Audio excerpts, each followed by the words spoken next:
Have you tried turning it on and off again? No. Now please open Bob and Vagin. You're live now, by the way, just so you know. Hello! Hello, everybody. This is what you get for screwing with me. Did we really just open the stream with me saying, please open Bob and Vagin? Yes, we did. Great, excellent. Wow. Well, you know what? It's apropos for the topic du jour. We're going to talk about thought crimes. Hello, everybody. I have just now ended a week of nearly constant streams. And I thought I had a stream that I was supposed to be on tonight, but I got the month wrong. It's next month, not today. So, why not end a week of lots of streaming with one more stream? Because something just kind of popped off on Twitter. This went quite viral, a video of this woman. We have a couple of things to cover that are unrelated to it, but there should be a multi-stream as well, by the way, since Grim Rapper brought that up. We should be restreaming as well to Spoon's Rumble, which we're going to be doing. No, we haven't done that now. Oh, we haven't? No, I didn't set one up. Oh, okay, never mind. So no restream today. I don't know why I bothered them, but it's all cool. We will be doing that more in the future, I think, because we got more streams on Rumble, actually. Yeah, a lot of, who was I talking about that? Chrissy Mary the other day said I'm a little bit suspect of how many of those views are legitimate, because I think Rumble pumps their numbers a little bit. I don't know, though. I don't know. However, I think what we're going to do is we're going to cover a couple things, and then we're going to talk about thought crimes, spelled as it is spelled in the title, and we're going to cover my favorite topic and favorite thing to do, which is to make fun of women. Oh, dang. I'm very excited. A TikTok video has gone kind of viral that over 2 freaking million views. We're a little bit eager to cover, so I thought, why not? Let's do it. Freaking son of a simp for the bitch. I know. Well, what we can... I refuse clown to simp. show jackass. Suffer not the thought to simp. I don't know. I think I said that wrong, but... whatever. Let's start out with some Brandon. Shall we? Oh, God. Moreover, when we advance equality and racial justice, and invest in young people, protect the LGBTQ plus individuals, our society. He doesn't know what that means. Not only fair. He has no idea what he's even talking about right now. He is reading off a teleprompter and squinting like a son of a bitch. When we advance equality and racial justice and invest in young people, protect the LGBTQ plus individuals, our societies are not only fairer, they're stronger. What does that even mean? What does it mean? 1, 2, how? How's it working out? Yes, how we advance equality. How do you, what the fuck What does that even mean? Oh, like, what, yeah, racial justice, what does that mean? I know. Like, this is just word salad. I'm just like, these are good sounding words that we must say. Right, or try to say, and while stumbling over ourselves, and it means nothing. Yeah, it's completely meaningless. Story time with Grandpa. Yeah, it's basically one of the things that you pointed out to me, and you showed me a little snippet of it just a moment ago, is that we watched this, guys. Does this not seem like this was recorded in like 1970? In terms of his cadence and just the look of it, deadness, ignoring the LGBTQIA plus whatever thing, ignoring that, the rest, just the tone. Moreover, when we advance equality and racial justice, and invest in young people, protect the LGBTQ plus individuals, our societies are not only fairer, but they're stronger and more successful. Moreover, it just seems really, something about the cadence seems really dated. Yeah, I mean, it's because he's really dated. Now, here, for example, okay, play this, and then you'll see what I mean. Hold on. What the hell am I doing? There we go. Play that, and then you'll see what I mean. Right. So this is Spoon's point. So just for comparison, and I'm prone to agree with him. I didn't notice it at first, but on repeat,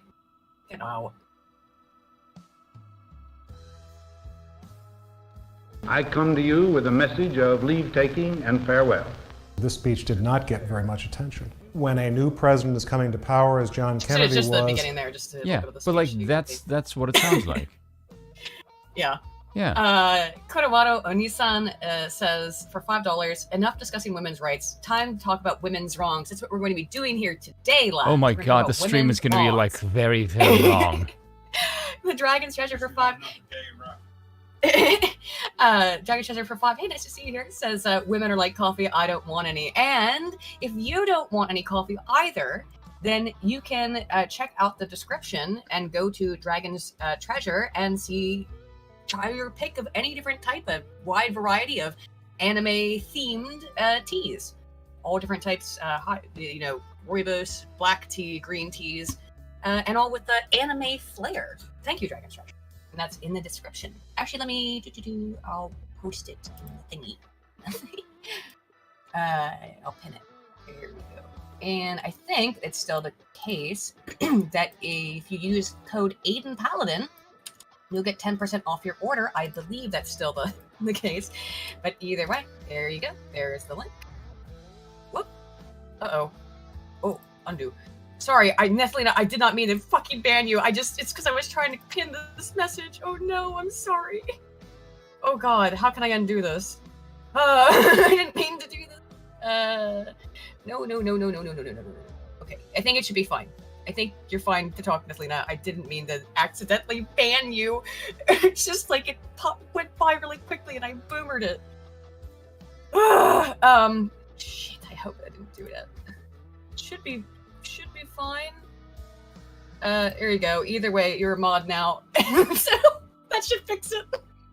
Yeah, woman moment. There we go. I'm going home.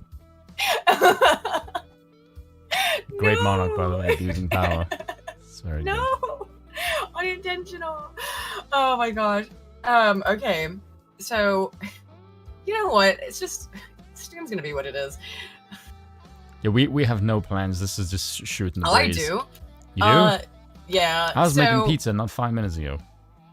So this happened. Oh god, that thing's... this thing is horrifying. Double check if this is true. Charlotte Clymer? That thing has got one hot freaking face, my god. Oh, I know. Now, I read this on Twitter, but I don't know for sure. On the Twitter. Is this person's name? That does not look like the same person. Oh, no, it is. Is that this person used to be, allegedly, a gremlin? A like male feminist? That's a gremlin. No, that's an ogre. There's I'm talking about Dungeons and Dragons YouTube. I would never insult someone's appearance. I'm no real looker myself. But anywho, interesting. This person used to be, I believe this is correct. This person used to be a male feminist, and has since come out. Has since come out as transgender. So now we're supposed to call them a woman feminist. I like the way it says "come out" as if it's a sexuality. Right, Which doesn't make any sense, but then again, we live in clown world nowadays, where 1% of the society is going completely ape shit and gets a disproportionate amount of time on the news. It's really weird how equality works, isn't it? It's not very equal. I don't know if you're aware of this, but male feminists have a little bit of a reputation for being sex pests and weirdos. Really? No shit. And I'm not sure if that has changed in this person's... I don't know. Let's just listen to what they have to say. Someone did ask me who's the best monarch of all time. I said Vlad the Impaler. Thanks. Let's watch this clip. Probably Marcus Aurelius, I'd probably say. Yeah, Marcus Aurelius is a good pick. Yeah. Good pick. I would say Victoria Queen Vicky was my first go-to. Queen Vicky's a real good one. And Catherine the Great. For sure. King Charles, because this is a woman appreciation he overtook the government. This is a woman appreciation stream. We're here to appreciate their royal majesties, Queen Victoria and Catherine the Great. That thing, it looks like a gremlin with... I'm just gonna end it there. I don't have anything else. I think what you're trying to say. I think I know what you're trying to say. Hang on. I have to do it a little bit of a side. Just a real quick musical I feel like interlude. if you took someone like 20 years ago and you just showed them this headline, this picture right here, that thumbnail. I don't want to see him kissing goblins, ingratiating goblins. I don't want to see him in bed with a goblin. I don't want to see him kissing goblins, succubus with goblins. I definitely don't want to see them in succubus with a goblin. That's for sure. Can you explain that? Goblins, in bed with a goblin. I don't want to see him kissing goblins, ingratiating goblins, in bed with a goblin. I don't want to see him kissing goblins, ingratiating goblins, in bed with a goblin. Dump it. Charging into a goblin's nest, some goblin vomit and slop and blood on it, especially up to his ankles. Trump charging into a goblin's nest, some goblin vomit and slop. Goblin vomit and slop. I'm not expecting him to not get dirty slop. Seeing goblins, ingratiating goblins, succubus with goblins, in bed with a goblin. Kissing goblins, ingratiating goblins.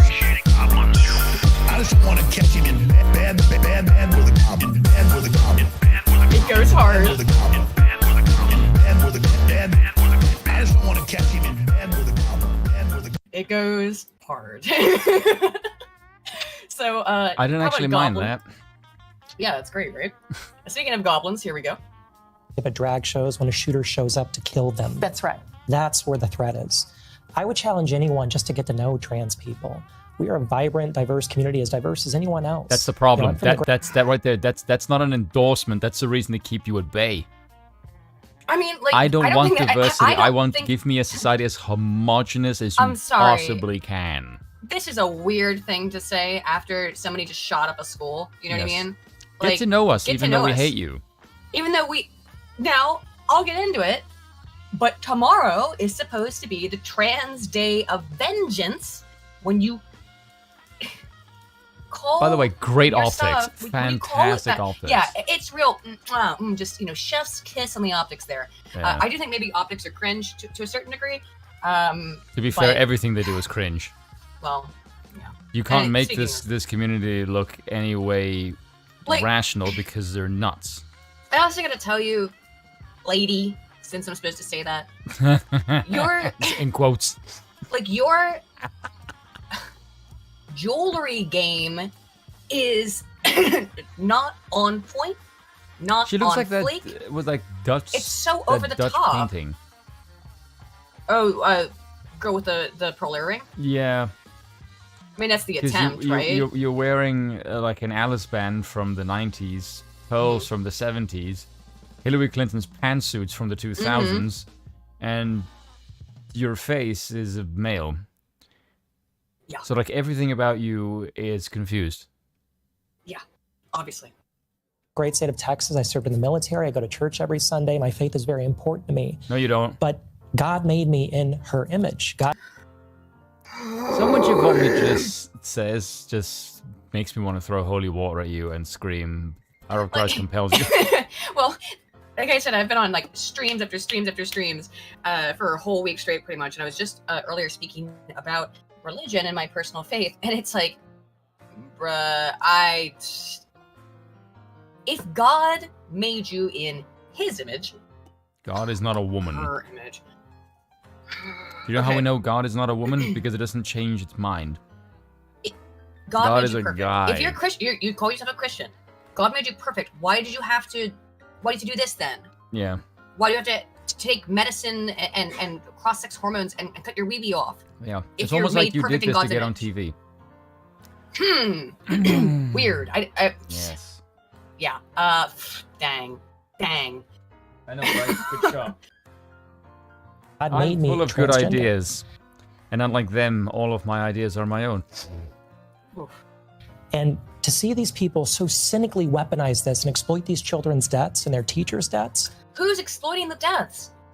The things that I see that are coming from people on the right regarding this is we covered the thing that happened in Nashville the other day. That dude in the middle is sitting there like, how the hell did I get here? I'm I know. evaluating my life choices. Wow. Yeah, look at his face. His face is like, why am I here? Is he a priest? Well, he was. I don't think he will be after this conversation.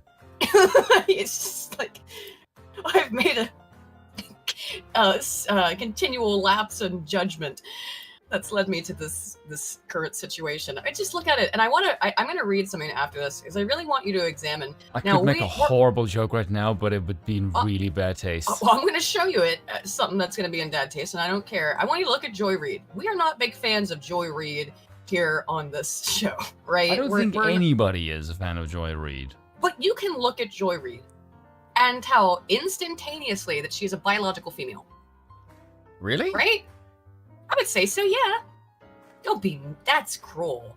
I mean, she doesn't help by having a really short haircut and stuff, but like, Joy Reid looks like a woman. Look, how about this? Look at Joy's hands. She looks like a woman, but then she talks and she just sounds like a bitch.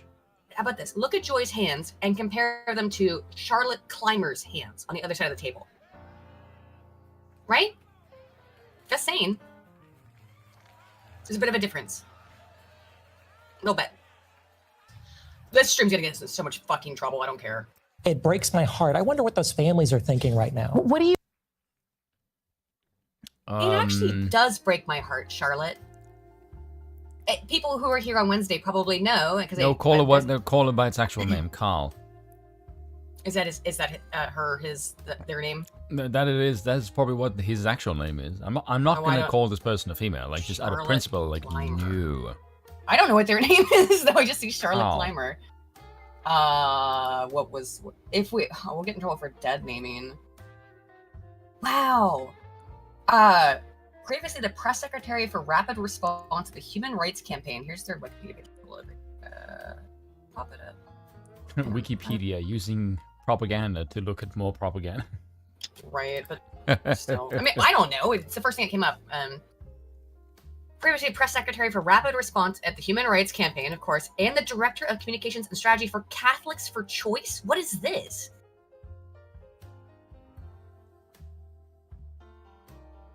Is this a Catholic pro-abortion group? Oh, it is. Whoa. Talk about being confused. No, just talk about being confused. I mean, I know you're confused on a lot of levels, but this is some real confusion here.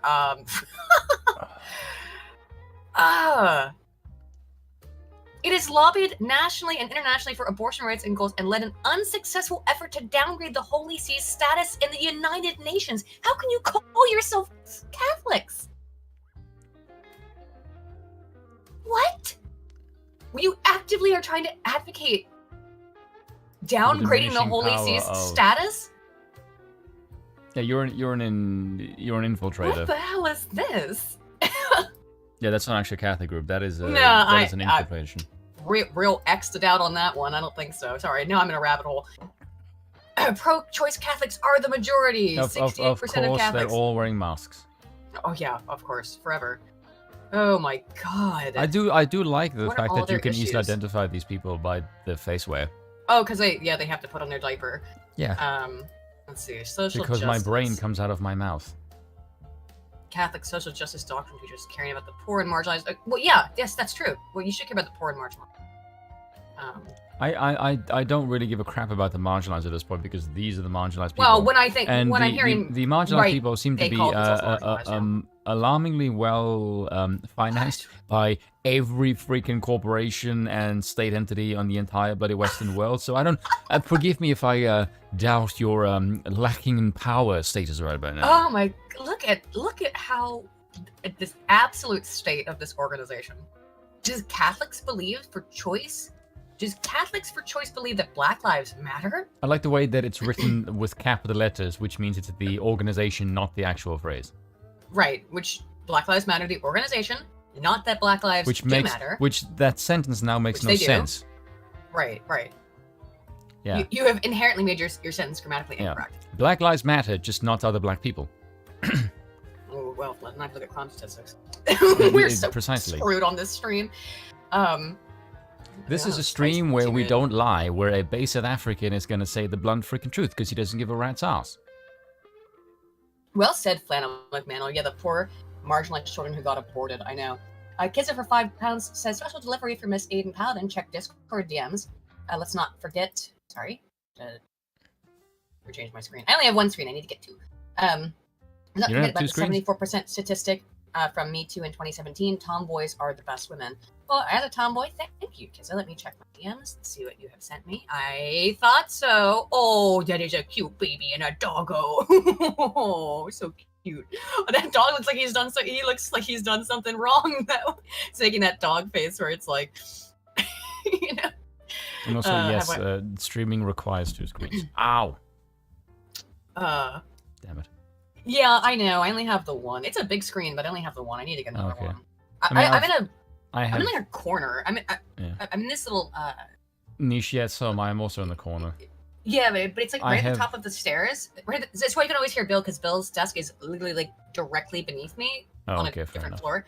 But so like I'm basically on a landing in a corner, and I don't know where else I could possibly put another screen. It'd have to like kind of be on top of this one, I guess. All right.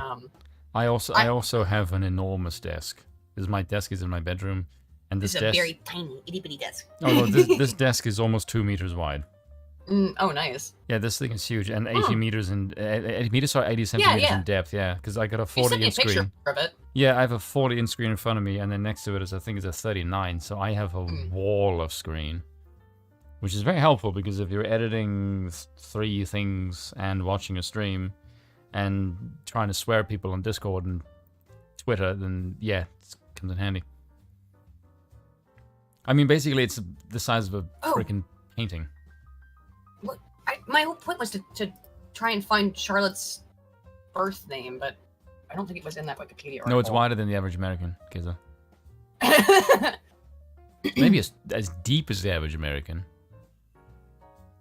Except for women. I have don't have any no... Hang on. Is there any evidence not on Wikipedia what this person's death name is? What does that mean? I don't know. So I'm gonna call them Charlotte because I have no idea what their actual name is. Carl? That's insulting to our friend Carl. All right. Well, there's idiots called Carl all over the place. Not everyone is as cool as Sargon. Carl. I'm sure Carl hates that, by the way. But like, how about Charlie then? Let's get back into it. All right, sure. Yeah, Charlotte and Charlie. I think probably Charlotte is the female version of Charlie. Charles. Hopefully. Charlotte? Charles? Maybe. I don't know.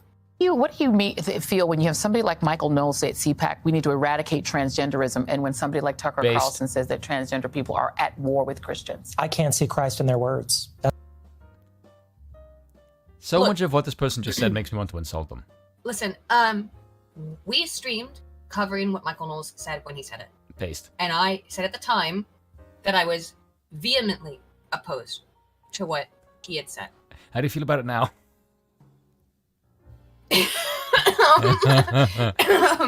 Now, he didn't call, and I said this at the time, he didn't call for an end to transgender people. He said transgenderism. To-do list when it comes to Aiden. The Absolute ideology. monarchy. I got it. The ideology. Anti-trans is the next one. I am 45% there. I will be more than 75 by the end of this stream. I don't want anybody to be hurt at all. You know, like that's a nice idea, Aiden. Now, would you mind killing the libertarianism inside of you? I can't. There's a little Ron Paul inside of me who just sits there going, "It's happening all the time, okay?" And I can't. It'll never go away.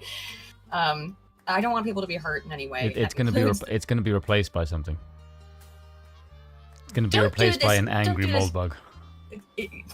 Probably. I mean, I don't know. Has Moldbug ever been angry? He always just kind of seems like he's irritated kind of high. At worst. I think at worst is like slightly annoyed. Or he will just call you massively indoctrinated or brainwashed. Yeah, which is always really funny. Yeah. Jarniggy for $2 says, "What God? Definitely not the Christian God." Yeah, good question. I don't know. Again, Catholics for abortion is this person's thing. Again, male feminist and still male feminist. I mean, just look at this for thing. damn sure. That's just a clown show. The thing's face really does look again, like you are not allowed to insult people's appearances on YouTube. It's against the TOS. It's literally against the TOS. So I'm not going to. Is it? It is. It's against the TOS. You cannot insult someone's appearance. And their immutable characteristics, you can't insult them for. However, have you seen my YouTube? I know. I don't know how you get away with it. However, it's because I'm very polite about it. I'm just I'm just gonna put up a picture on the screen. Also, if that's the case, then people, if I make a locals or a Patreon or something, then I will go on Rumble and unleash holy hell. Put a picture on the screen, and I don't know. I think, I don't know what you see, Spoon, but I see two beautiful women in both of these images. Where do you see women? Beautiful women. I don't see any. Sir Marhouse for 2 says the closest thing to a woman on my stream is your avatar in the corner there. Two beautiful women. All I see. I can't see where the biblical principles of loving your neighbor and walking the walk with Christ that they can see. I can't see what they're seeing right now because you're playing defense for someone who just killed 6 Christians, including 3 9-year-old children. Yeah. Was their actions reproved by Christ as well, was it? Holy war. Okay. Now, I'm going to post what I would call comedy gold, but who else I think this person looks like is the person in this image. I'm going to scroll in. It's a little bit blurry here, but I'm going to read this. Actually, you know what, Spoon? I would like you to read this. Do you think that the person we just watched does not bear a striking resemblance to the beautiful woman in this picture? That's the same creature. The one on the left, not the one on the right. The one on the right is like, what in the holy hell am I doing here? I don't know if you've ever read this copy pasta, but would you the one on the left looks like a caveman. Would you do me the honors of reading this copy pasta, if you can? Go a bit lower. Yeah. It doesn't go any lower. It's just a picture. I can read it because it is kind of hard to see. Okay, but okay, because I can only read like half of that. This is honestly the funniest picture I've ever seen on the internet.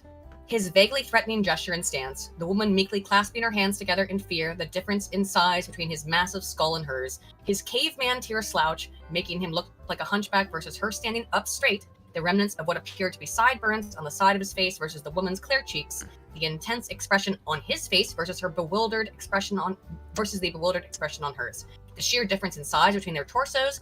His is probably double the size of hers. His masculine profile, with his chin jutting out and his longer face versus her wider face. I could go on, but you get the idea. All of this contrasted with the constant assertion that these people are identical to women, there is no meaningful difference between them, makes for the most exquisite form of irony when their differences are juxtaposed so vividly. The contrast is almost divine. On the left is man's hubris, his desire to capture the beauty of nature and make it his own. Excuse me. His cerebral and conscious understanding of what it means to be he thinks he is. Charming. His intentional becoming. Right. His intentional, quote, becoming, while on the right is nature. Effortless being. No doctor's appointments or hormones or surgery. Just an is that needs nothing added to it. Don't worry. Yeah. Just an is that needs nothing added to it in order to be complete. He tries so hard, and yet the harder he tries to become, the further he takes himself away from the effortlessness. Just effortless is that is the thing he wants to be. It is comedy on a cosmic scale, a joke only God himself could come up with. I have nothing to say to that because I have read that before, and I'm just like, yep. I mean, again, we're getting in trouble for this room. See, now, this is the thing. If I see this kind of shit and I'm supposed to go, oh, we should save the Western world. Why? Why? Give me a single reason why any of our institutions right now, all of our institutions are so captured and corrupt. I really couldn't give a flying crap if someone were to bomb the crap out of us. I'm going to be honest, I really don't give a damn. Oh, look, some horrible nation is going to want to cleanse us of this horrible abomination that our country's been infected with for how many years now? Sir Morhurst, I don't know if I can read that super chat for 2. Never give up. 41% isn't enough. Shoot for 100. Let's not. Okay. I think that was a reference to what I said. Oh, okay. Flannel McManel for 2 says, it's not loving to promote someone's delusions. I agree. If you knew somebody who claimed that they were... I agree, and for that reason, we should shut down the media. If you knew somebody who was suffering from schizophrenia and believed that they were... listening to the radio's voice. Well... thinking of their conscience. if I walked around saying I was an emperor, they'd lock me away. No, they'll give you a quote from Monty crown. Python. As the quote from Monty Python goes, right? Just because some moistened bint had lobbed a scimitar at me. Ah, moistened bint. That's a great phrase. We should use that phrase. All the people in the chat, you should say the phrase bint more often. It's a really great I word. also like the term bint. It's a very Oh, good it British wasn't insult. it wasn't reference to what I said. Okay, never mind, Mars. Oh. It was what you thought. Okay. So Twitter removes over 5,000 tweets about radical groups' Trans Day of Vengeance. That's again supposed to be tomorrow on April Fool's Day. I can or sort was of supposed to be see tomorrow, why they which did is that. hilarious. Oh, why do you think? Because it's it's seen as advocating for violence, so therefore it's What is? This thing. Yeah. Yes. So It I is. can see why they would Yeah. ban it because, well, what the hell do you think it's called? Like, Well, yeah. what is this? What does it mean? Day of Vengeance. Also, the organization that is putting it together is called the Trans Radical Activist Network, TRAN for short. Oh goodness. Twitter Well, safety said that the tweets. If horrible things are going to happen, guess what they're going to do? They're just going to dig their own graves. And there's so many layers to that joke, I don't even know where to begin. Yeah. Yep. Twitter safety said that the tweets were removed through automated processes without considering the context for efficiency's sake due to the large amounts of tweets. See, there you go. Case in point. Yeah, Tran described itself as a network of unapologetic activists fighting for queer liberation. The radical group promoted to protest as recent as last week on Twitter. Okay, I'm sorry. As Barian has asked, and I think you're about to ask, and I will reiterate, what rights don't you have? What the hell does liberation mean? Well, true, that's a good question too. Because you sound rights do you not have? you sound like a communist group in the 1960s. What Oh, we're here for freaking liberation rights from don't you have? what? What do you sense? Sanity? Reality? Oh, well, speaking of sanity, Ella Irwin actually had some here. She elaborates, vengeance does not imply peaceful protest. Case in point. Once. Rare. Extremely rare. This is, print this out and make it into an NFT. This is an extremely rare Ella Irwin W. Wow. Yeah. Very rare. It's a shiny. Like Styx pointed out as well. Like optics is like, what the hell are you people doing? I know, calling it your day of vengeance? Ella Irwin is right. And that does not imply peaceful protest. If we If said you're gonna go get vengeance? if we said a day of vengeance against the trans community, how do you think that's going to get taken? Just imagine, if you will, if there was a Prisoners of January 6th Day of Vengeance. You know what I Okay, mean? I would, but I don't want to be aroused on stream. Oh, but you know what I mean, though. It's like, I do, hence why the erection.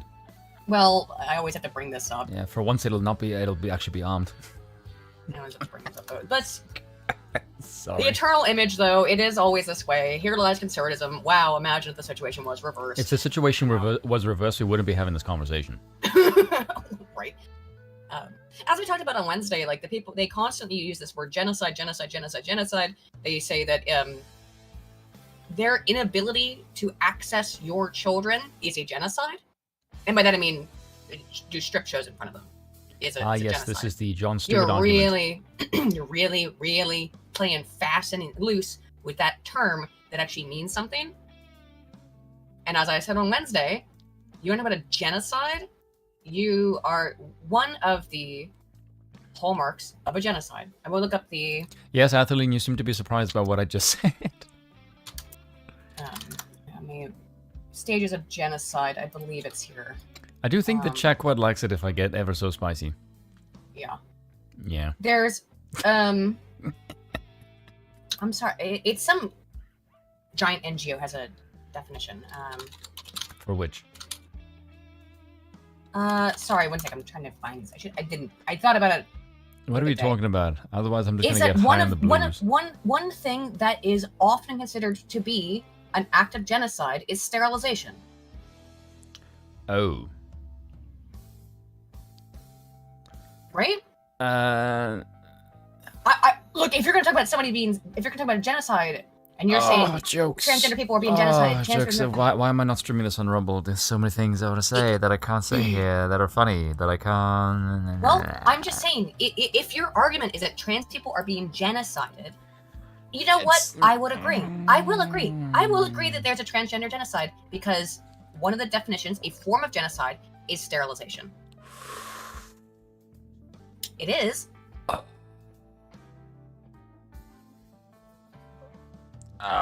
So, I mean, am I wrong? No. Who's doing the genociding then? Of young people? What group? Which group? Which group is doing it? Jokes, things strangling here. Actually, can I make a stream on Rumble? No, I can't. Koromato Onisan for $2 says Chambers. Actually, Chambers can green I? tip 556. Are we accelerating yet? Do not. No, don't say things like that. I mean, Is this thing currently being streamed to Rumble? I have the restream set up. I'm just wondering if I go live on Rumble right now, would it actually? Yeah, it should. Okay. It should just start up. Yeah. Yeah. Well, let me see what happens. just give me start, a moment. Just click OK on it because just in case this is a spicy stream. I've not been in a real pleasant mood regarding this stuff for the last week. If you guys aren't well aware. Whereas I'm just laughing at it because that's what I usually do. I'm not laughing at the deaths of children. And you know that, but it's just the absurdity of all of this. I have to because otherwise I will just get. Well, you cry. No, I won't. Not you, but you know what I mean. I don't cry. It's a turn of phrase. And rage. No, it's a turn of phrase. If you didn't laugh, you'd cry. I'm aware. Because this also enrages me.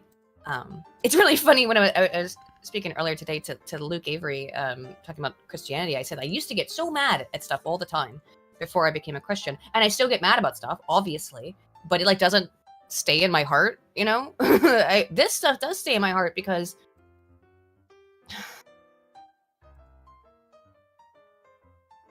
it's. I'm sorry, guys. It is rough. It hurts me. It's why I try not to talk about these mass things because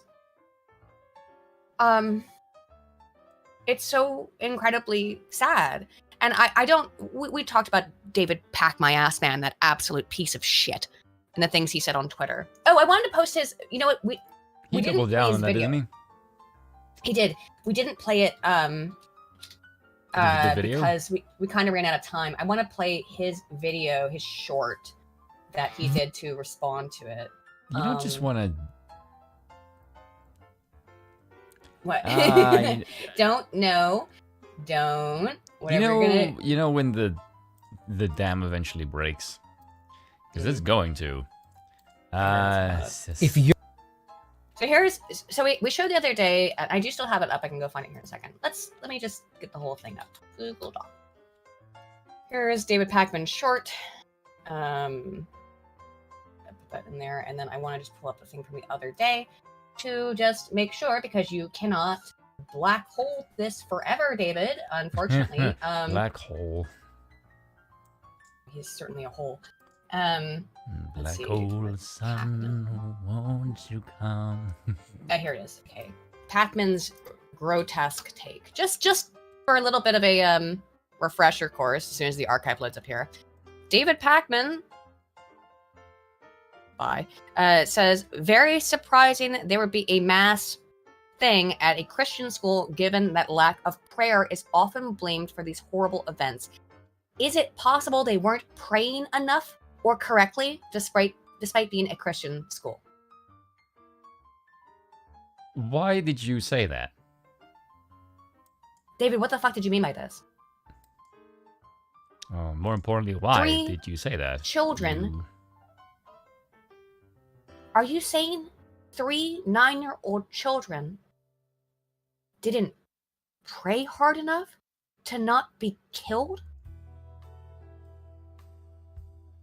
It's one of the most grotesque things I've ever seen anybody say. I mean, I've seen a whole bunch of grotesque things. Here's his, maybe we didn't cover this on Wednesday. I don't know if we got to it. I think we did on the Rumble stream. Then, of course, he says that, he's deleted that tweet now too. As you can see, this tweet, I did not archive it. He claimed that it was anti-Semitism. That's the only reason why people were upset with this tweet, is because they hate Jews. And then somebody here, Jack's Beach Refugee, says, I scrolled through the comments. I don't see anything anti-Semitic or threats against your family. Yeah, he said that there were anti-Semitic threats against his family. He says, I don't see any of those. You're just using that as an excuse to hide the disgusting person you are. We won't forget. The threats were in my email. Then post them. Yeah. Why you always lying? Oh my God. Stop fucking lying. For real, dude. Stop fucking lying, David. Holy shit. What a gross little weasel. Now here's his video response. If you're angrier about my tweet regarding yesterday's shooting in Nashville, Tennessee, than you are about the fact that 6 people, including 3 kids, are now dead as a result of that shooting. That you said should have prayed harder. That's why people were upset, David. Because you implied very heavily that, well, they should have prayed harder. Then we have a real problem here. Yeah, we do. It's you, David. You are a real problem. Like, this is, I can't believe that you would say something like that.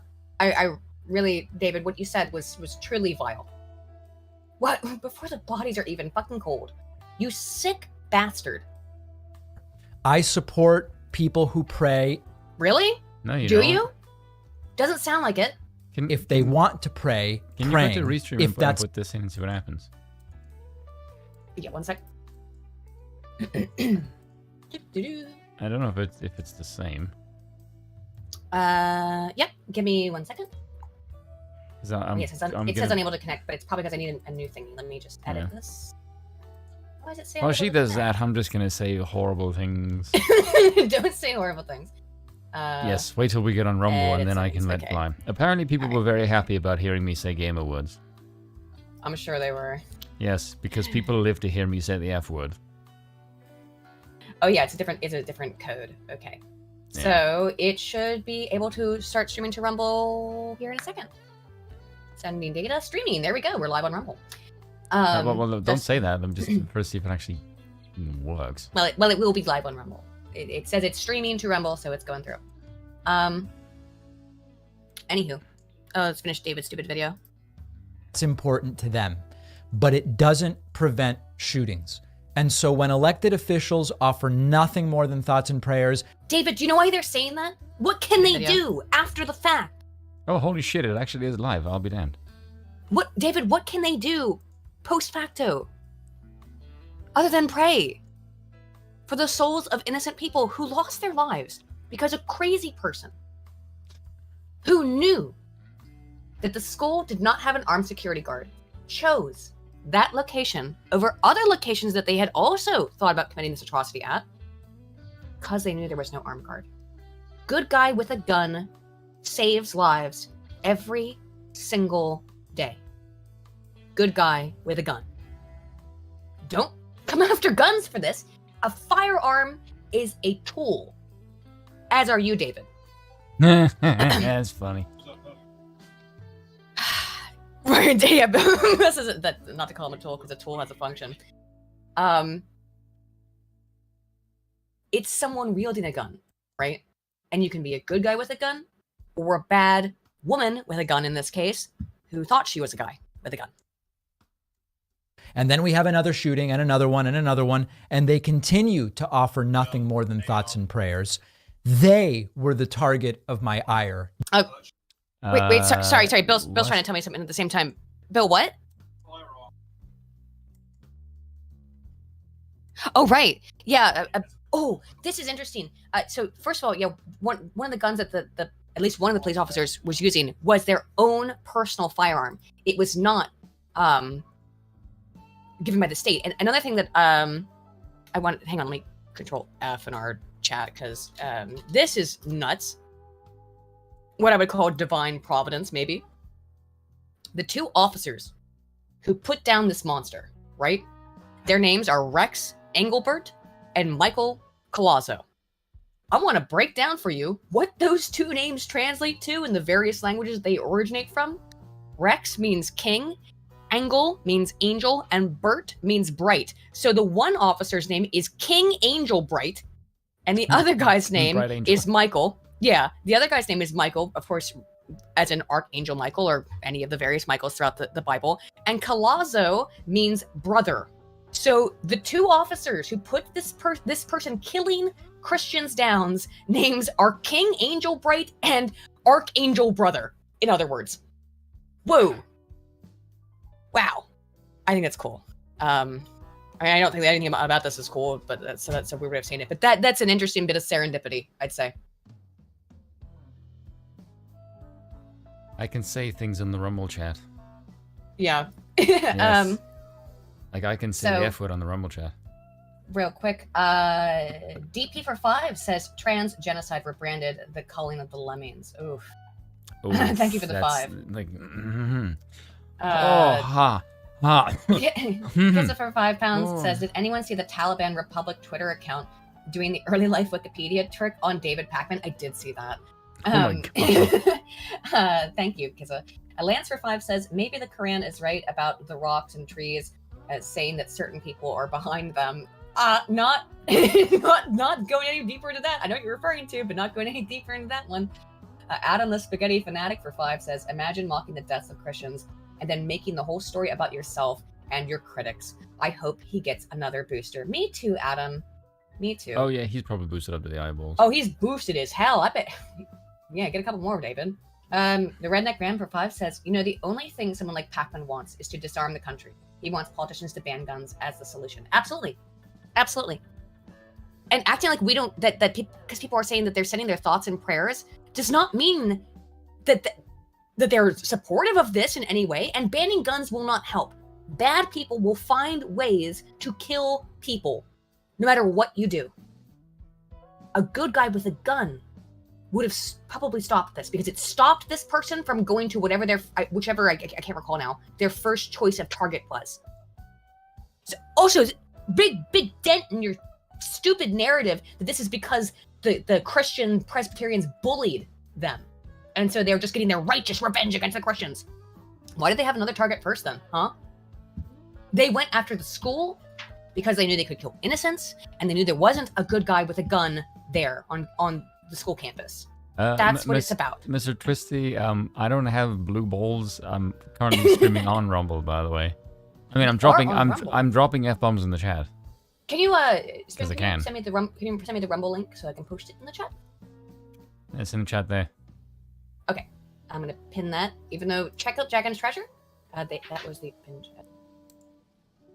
Replace pin, not ban you. F for 20 says years of saying trans genocide is coming, and they're angry that one of their people acted on it and refused to talk about the mental issue. Exactly. We talked about this on Wednesday, but this is exactly it. They keep telling these people you're being genocided, and then you act like, what happened? Oh no! Like, sorry, I gotta dangle the video up for that. Oh no, how could it? What a strange freak accident, I guess. Who could have predicted this? Who could have predicted this, David? I don't know. Not you keep telling people they're being genocided, and then they go and do a little killing. Not the victims of the shooting. And that I stand by 100%. Anyone who knows me knows I would never blame the victims. Yeah, but you did. Except you kind of did. You absolutely did. you absolutely did. And also, hang on. Whoop. Oh no! Hang on. What? Hang on, I pulled it up. Sorry. Did you see the face that he used for the thumbnail? What happened? Oh no! How terrible! That's just awful! How terrible! Oh no! That sounds so fucking Scottish at the end there. Oh no! So Scottish. What happened? Oh, God damn. I'm sorry again. I have heard that as much. Yeah. Yeah, he keeps telling people. I'm sorry again. He tells people to read Democracy of the God That Fell as much as you tell people to read Lenin. Based. Yeah. Kodomato Nissan for 2 says, I hereby demote Pacman to Goyim. No, you're not allowed to do that.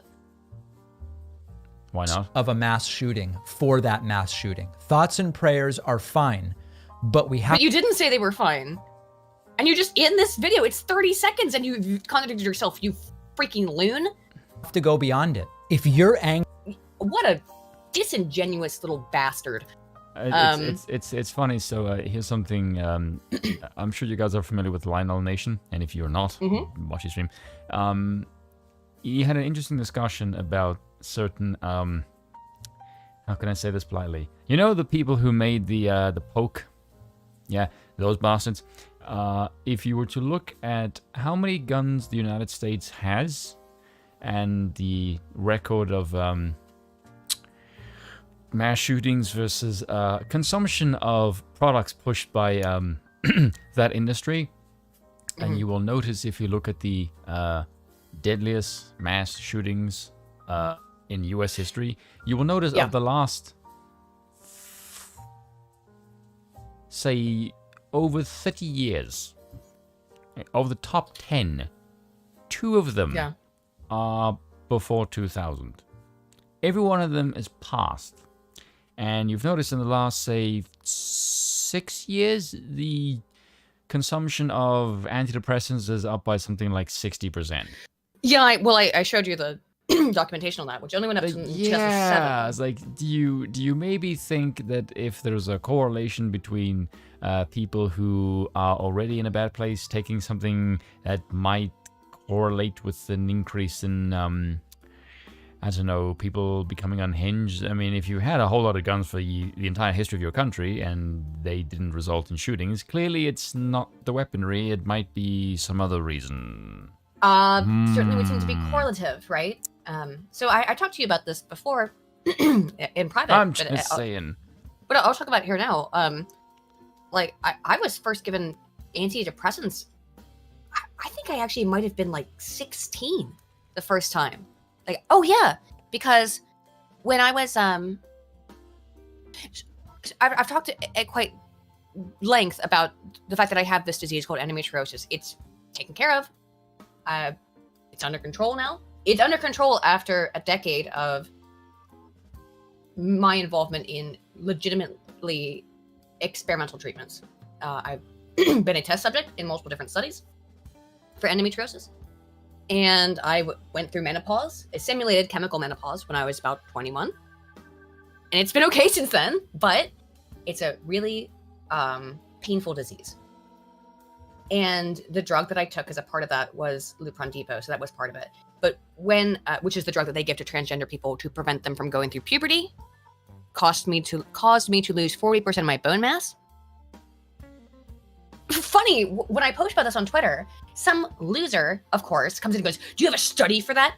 I'm talking about my lived experience. I thought you cared about that. In my personal fucking life, this happened. Lived experience only works if you are using it to advocate the progressive narrative. Otherwise, lived experience is racist and cringe, or something. Hang on, Bill. To prove this is the truth and not some kind of exaggeration, I brought this shovel. He does have a shovel. You're not gonna hit Aiden with it, are you? Don't hit me with a shovel. But would you bring me up the gin, please, Bill? No. I have a shovel. I know you have a shovel that says so. How is this proving anything, though? I'm curious. I don't know. Bill has a shovel. This motherfucker out here min-maxing their traits in New Vegas. Oh, okay. What was I Bill, talking what is about? the purpose of the shovel? To threaten me. Oh, because I'm bone retarded. Well, I was telling you about this earlier as well. I said, like, if Bill wanted to, because we're gonna get into the thought crimes here in a moment. Like, if Bill wanted to, he could destroy me with literally a finger, you know. And so don't come up here and prove it.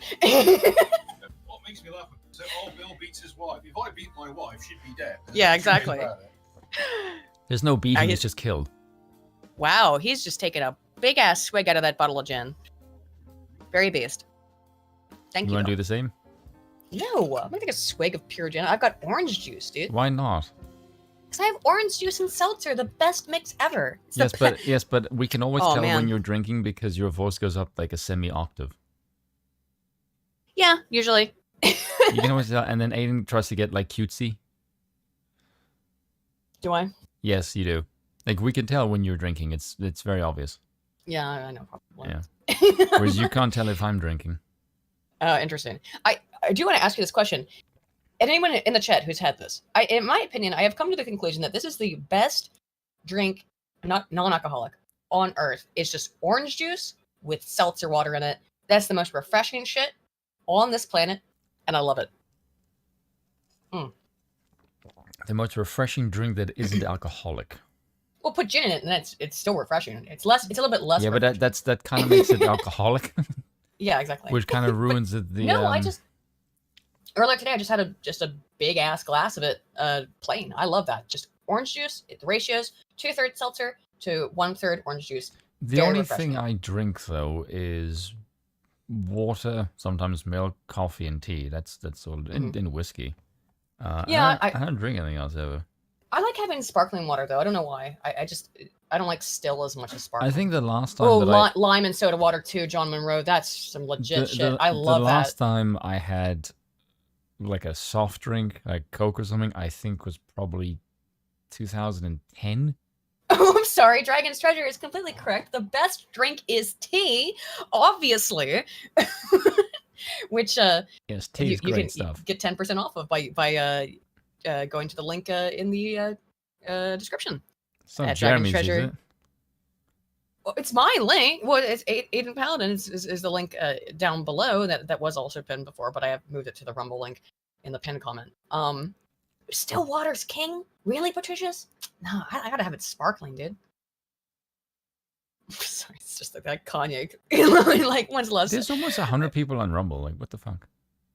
I told you I think they juiced their numbers a little bit, but I don't know. Yeah, the chat is rather quiet, which is kind of weird. Anywho, I don't know back to this article. Though.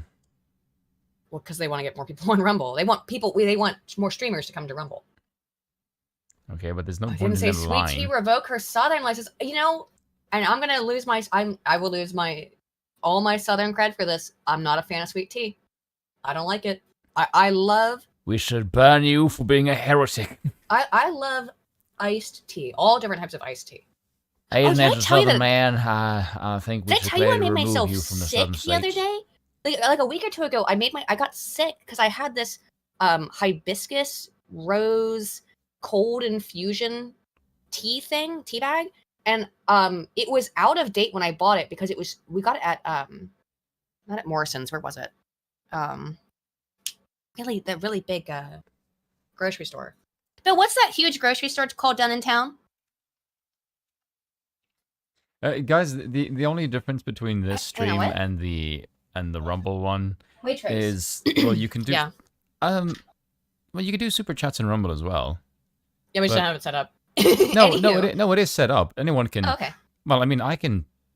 Well, if someone wants to pop a super chat in Rumble and see what happens, because I don't know. Has anyone ever tried one? I have no idea how it works. Okay. Anywho, so I had this. If someone wants to try one and see what happens, because the chat's next to me. I had this. We were at Waitrose, which is like a big. Well, you know what Waitrose is, right? They have those in Ireland. No, but I'm familiar with Waitrose. Okay, so we went to Waitrose, which is like the biggest grocery store on the island, and I got this over a year ago. It was off dated, so it was half off, and it was this hibiscus cold tea infusion thing. Cold tea infusion thing is like hibiscus rose or something like that. And the other day, I was really in the mood for tea or something tea-ish, and it's a cold infusion, so you can put it in cold water, and I put it in cold sparkling water. And dude, I didn't think that there was a reason to date teas, but maybe there is, because it made me really sick afterwards. I felt horrible. I got like bad tummy pain and stuff. My tummy hurt. Let's see. Intellectual Iconoclasm for 5 says legislation preventing a deluge of gender ideology by unappointed executive actors is trans genocide, like title locks are a genocide on tsunamis. Yeah, for real.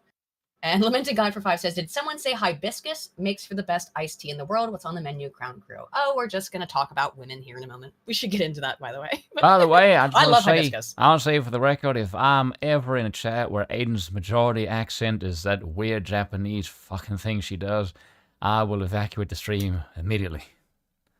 I do not abide by the Huibery. Talking about, I'm going to... It upsets me greatly. Look at this. Southern drawl me will beat her to death. Oh, wait.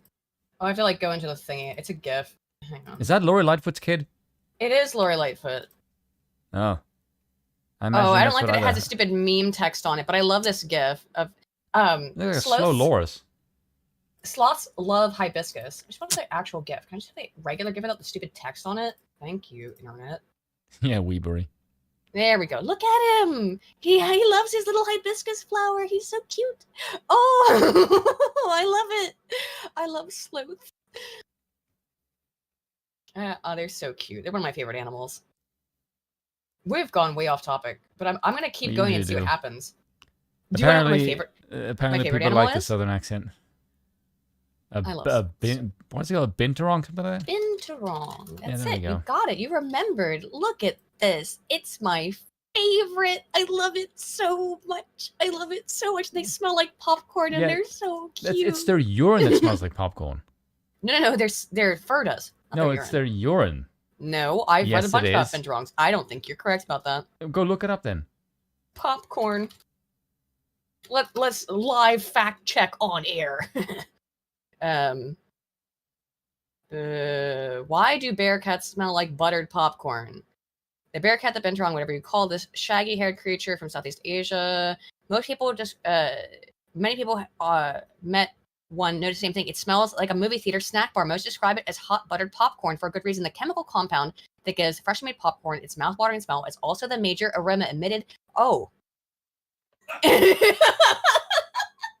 Never ever try to correct a South African, by the way.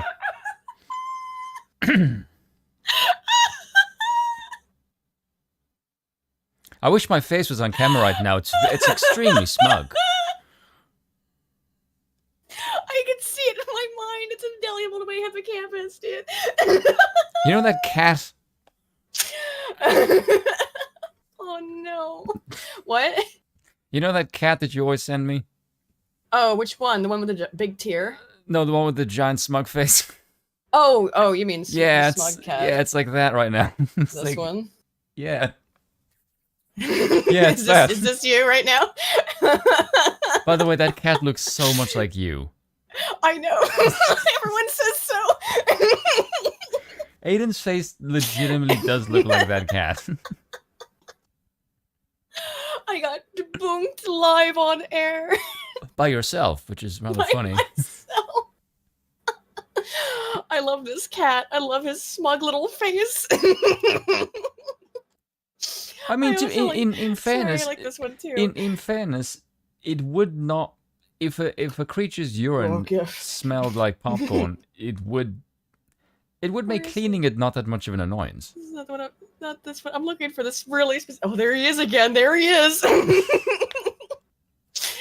I love that cat. Because, oh, by the way, that other image, it's a Photoshop. The cat's face is from this picture, this GIF, whatever. What's that GIF? I post it to you all the time where the cat has a giant teardrop. I can find it. Yeah, please stop, because that makes me sad. Oh, it's so cute though. Alright, I won't post a cat with a big teardrop. He had a big cry that fell out. Yeah, it makes me sad. Like, whenever Aiden's upset at me, sad, too. or like I post tries to guilt trip me into doing something, she posts and GIF. Like, you know that stick man who'd like with the stick and just like, come on, do this. Like, you're basically doing terrorisms. That. Yes, yeah, you're basically that, poking me. Like, come on, stream with me. Gone off the rails. Do something. Oh, good. Oh, Most of man, our streams it's are like fun. that. You know what? This is a special stream. I call it a special one. It's not a proper stream. I hope I didn't ruin your love affair with the Binturong now, though. kind of ruined it a little bit. I mean, like only a little bit. Only a little bit. And that kind of is your own fault. Anywho, so as I said, man, I didn't read the article. I was like, I'm gonna read this I like Oh, mongooses and honey badgers because they're tiny and they have no freaking chill. I like mongooses too. They're cute. They will chase. They're like, vicious. Yeah, but like I think it's a honey badger. A honey badger will chase. Really vicious. Dude, they will chase like a freaking snake through a tree to kill it, and then eat it. That's insane. Like anything that will chase a snake through a tree to kick its ass and eat it is not something you ever screw with. badass. Lions will size it up, and the thing's like, I'm not scared of you. You're like 80,000 times my size, and I'm like, I have no fear. Like, God damn, that's a brave son of a bitch. God bless. Honey badgers are great. Horrible looking faces though. Like the honey badgers also are great, in terms of the group of women who are men's rights activists. They're also great. I actually don't know if it's mongooses or mongoose. Is it a mongai? It's mongoose. Multiples. It's probably mongooses. What's the plural? The stream is off the rails. I think it's mongooses. What's the plural of mongoose? It's mongooses, isn't it? It's mongooses. It's yeah, mongooses. I think it's mongooses. Is it? It's mongooses according to Merriam-Webster. Yeah, okay. I've It never heard should be anyone say mongoose. mongoose. Why? Yeah, if the mongoose was in the goose family, then the obvious plural would be mongoose, but it's not because it's not in the goose family. So it is mongooses. Yeah. Mongoose. Again, I would have said mongai, but that's, Gaggle of gooses. That actually sounds more correct than a gaggle of geese, actually. It's kind of weird. Mongander. So, Trans Day of Vengeance canceled over safety concerns. Now, I have looked this up in a couple of places. I've only found a couple of articles. The talking irony about of it. that is pretty funny. I don't know what the hell this website is. Your News.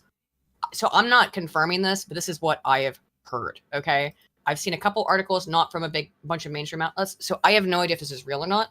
But really, the Day of Vengeance was canceled for safety concerns. Yeah, that doesn't really vengeance doesn't really imply safety. Wait, is it Epoch Times? Maybe? Loyalty with vengeance. Oh yeah, okay. Epoch Times. Actually, Epoch Times is fine. Here we go. Ugh. What? Can you fuck off? Epoch Times, can you fuck off? Oh my, hang on, one more time.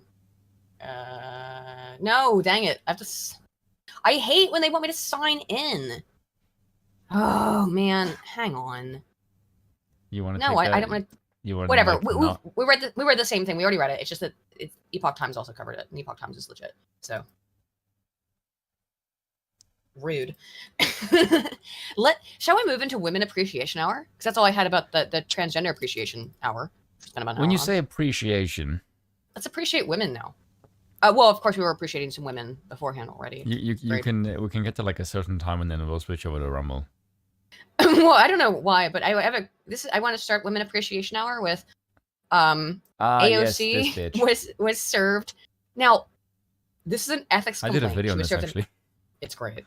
Thank you. AOC was served an ethics complaint by Chaya Raichik, the woman who runs Libs of TikTok. I went hands off when AOC did that in my video. I just went like, I'm just sick of this woman because she's just an actress.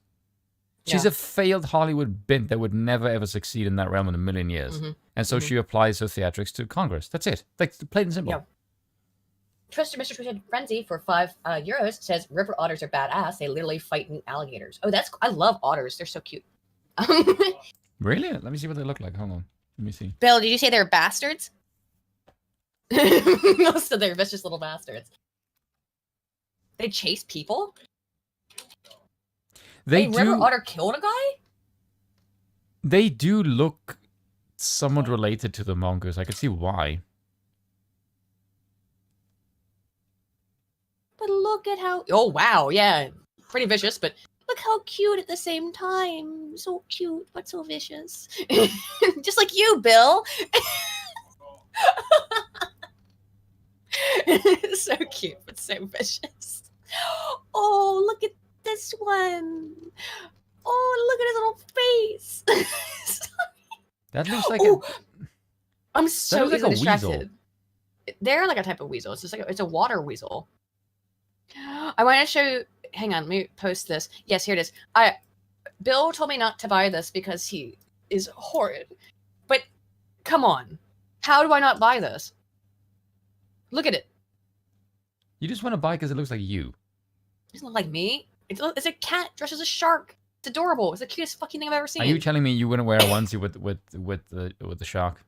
No, that's that one VTuber who does that. But yeah, I guess I would though. Yeah, there you go. Look how cute it is. It's so cute. How are you and I friends? I don't know. It's so again, you and I can like get along really well as long as we're talking about like politics or science or whatever. But the second it moves outside of that context, I become a woman and yeah. It's just this thing is like, what do you two have in common? Politics? What else? Nothing. Like, we literally exist in completely different fucking realms outside of politics. Oh, we do hate the same things. We do hate the same things. That's true. Yeah. Speaking of women. Speaking of things we hate. I'm super transphobic, and I never want to share space with you. Thank you. I am here outside the Cannon building. I was here last week because I attempted to ask AOC why she lied about me in a committee hearing. She cowered away. She refused to talk to me. So I'm back here today, 1 week later, and I'm going to deliver her an ethics complaint that I filed for lying about an American citizen in a committee hearing. So AOC, she broke the rules. Believe it or not, there's actually rules on Capitol I really Hill. like Libs of TikTok, but I wish I could teach her how to speak properly. What? I didn't. Wow, I'm a communication person. I didn't pick up on it. What did she say that was that? Just the way that she talks with this particular type of cadence, it's kind of stuck, and we need to teach her how to speak like a normal person that doesn't get stuck in a particular cadence and sounds like she's in a speaking spell. It's not up talk. I don't know what that is though, but yeah, it's. I know, but the cadence is stuck in the same rhythm. Like, well, just make it a bit more jovial. Hang on. Now that you said that, I want to listen to it again. Hang on. Okay, let's listen. I am here outside the Cannon building. I was here last week because I attempted to ask AOC why she lied about me. No, she does have a bit of up talk. I mean this. I don't mean this in any disrespect, because I really like Chaya and I think she does an incredibly important job. I do like her. Just showing what the left does on TikTok when they think nobody's watching. It does a little bit up. It's a little bit. Now, one of the reasons why we think women do that is because it's asking for approval from the listener. If you phrase every sentence like a question, then it's going to make me hate you. But communication pathologists think that the reason why women tend to do that more often than men is because they are looking for validation. In terms of, I can't really say much because I very much worry that I do the same thing. You don't, though. Yeah, I know, but whenever I listen back, I've recorded videos and I've deleted like 10 minutes of it just because I said, I sound boring in my head. But then I send it to the chat, or I do a video on it, and I think, I sound boring, and the chat just goes, nah, you sound fine, or, ooh, you sound calm and soothing. I'm like, okay, it's fair. Like, I am in this place where I often confuse what I think sounds boring to what the chat thinks sounds soothing.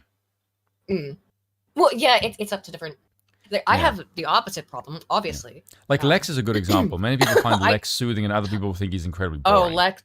That's my only problem, is Lex puts me right to sleep. Yeah, I like Lex. I actually like listening to his voice. His voice is calming. Me too, but other it people makes can me find sleepy. it really boring. Yeah. I put on Lex Rabin's podcast a lot when I'm trying to go to sleep, to be fair, which is probably creating a self-fulfilling prophecy, but whatever. Yeah. Anywho, I do like him though. So, the ethics complaint, they went and delivered it. I don't know. Can we just watch her reaction? Yeah, let's watch this. We already watched it at the beginning, but they US play it twice. Certainly doesn't do that, so we're filing this ethics complaint. I do want to say about ethics rules complaints. in Congress. I looked into this. This does nothing, by the way. An ethics complaint basically is a nothing burger. Like, it can't do anything really unless Congress decides to act upon it, which they will not, of course. Which they will never fucking do. And AOC has already received a bunch of ethics complaints after her appearance at the Met Gala, for which she wore that $1 million dress or whatever it was, the tax the rich dress that's worth, $500,000 or however much it's worth. So no, ethics complaints don't do anything. However, I'm totally behind Chaya. She's right to do this, even if it's a symbolic act, just because you know what, it's worth it just to watch AOC's freak out. Worth it. Let's go inside and see if she's there. How are you doing? Just dropping off some mail for the conversation. Hi. So basically, a few weeks ago, AOC lied about me in It looks really comfy, but it's also cute. And I wouldn't call it like flattering, but it's like humble. I like that dress. Committee hearing. Okay. So I tried to come last week and talk to her, but she kind of cowered away, wasn't interested in talking to me. Okay. So together with Mike from the Heritage Foundation Oversight, he helped me file this ethics complaint. So we filed that. And if you can give it to AOC, I would really appreciate it. Thank you. And tell her to stop lying. Yeah, look, yeah. What is this? All these Post-it notes? These are notes for her or something? It's probably mostly like I love you so much, AOC. But yeah, I noticed she's got a trans flag here outside her office. About American citizens. Okay. Thank you. I just You know that dropped person off doesn't give an a ethics fuck. complaint at Obviously AOC's not. office, No. and unfortunately she wasn't there. So we left, and then I was walking through the Capitol. And It's actually probably not even considered proper service because they didn't give it to AOC. Even if they left it in her office, AOC could just say it wasn't proper service, which is some bullshit that I'm sure she'll do. guess who I bumped into? AOC herself. I just delivered an ethics complaint to your office because you lied about me in a committee hearing. Oh, yeah. no, So actually, I never you're inspired about No, you're actually super transphobic, and I never want to share space with you. Thank you. How interesting, though, that AOC is standing there with her with a big smile on her face, thinking she's a fan. Look at this. Yeah, and then right up until she says ethics complaint, she knows who she is. Uh-huh. You don't think that's kind of weird? So you're willing to take She a photo didn't with know this who for the she photo was, op. yeah. Yes, and then you said like, oh, soon as you said ethics complaint, which means she knows who the ethics complaint came from before. Right. Well, I don't know who filed the ethics complaint over the Met Gala thing. I don't know who filed those ethics No, but complaints. that's not the first one.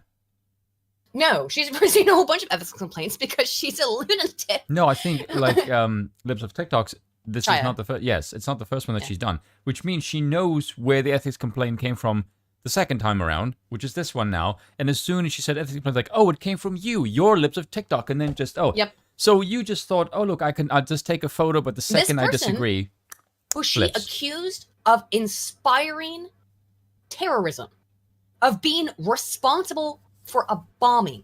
That's what AOC said about Libs of TikTok, by the way. She's just an attention-seeking whore.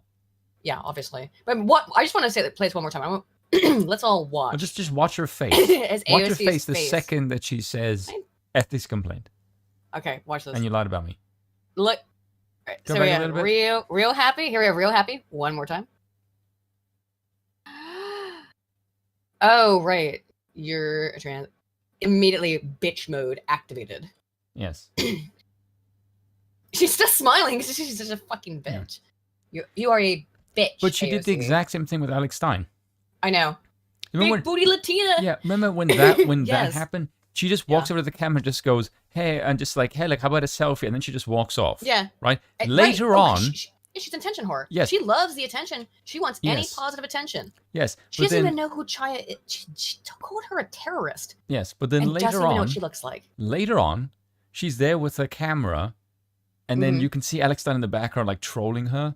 I know, it's so and funny. she's still standing at the top. Like this is look, Yeah, this is your big badass bitch. But the second Yeah. that he's in your face, you don't say, Right. oh, don't harass me. You ask for a freaking photo, and then afterwards you go to Twitter and then bitch about it. Like you slimy little bitch. You don't I even know. have any cojones. You're not a badass bitch. You're a coward. You're a pussy. Oh my god, look at let's watch this. Is this the full video? Is just like an NBC clip? No, here. This should be it. Hang on. Which one? The Alex Hang Stein on. one? I was gonna play the Alex Stein thing, but I did find this. Oh, I have the Alex Stein one here. If you have just the Alex Stein video. Yeah, oh, it's- I got it. I got My the Alex Stein favorite video. big booty Latina. I love you, AOC. You're I hate this shit. Why does that have music on? Oh, it's because it's just this. You want just the actual I one? want AOC's. I'll play that in a second. But I want to see AOC's response because it's really funny. He was engaged in very clearly sexually threatening, aggressive behavior. Wow, we're gonna talk about this in just a second, Yeah. aren't we? It's funny you didn't say that to his face when he did it. Yeah. You posed for a Right picture. in Uh-huh. And you didn't say shit. You were more than willing to pose for a picture. Here, I have the Yeah. actual video. But You listen to her didn't tell him to stupid- go away or give him the finger or anything. No, you loved it. You loved it when you thought he was a fan. front on the Capitol steps in front of an officer, and Yeah, because And he the didn't officer didn't fucking do threaten shit. You Why? lunatic. Did he you have a wasn't go at even the asked to officer? take a step back. Because he didn't. do You anything walked to threatening. him! Yeah. You literally hold on in this video like This officer Yeah, let's just watch it. Yeah. I want to finish your statement. Let's finish your statement real quick. was just cool with it. So you're yeah. my favorite. Yeah. So, what was the officer cool with? This. AOC, my favorite big booty Latina. I What? love you, AOC. You're my favorite. She wants to kill babies, but she's still beautiful. You look very beautiful in that dress. You look very sexy. Look at that booty on AOC. That's my favorite big booty Latina.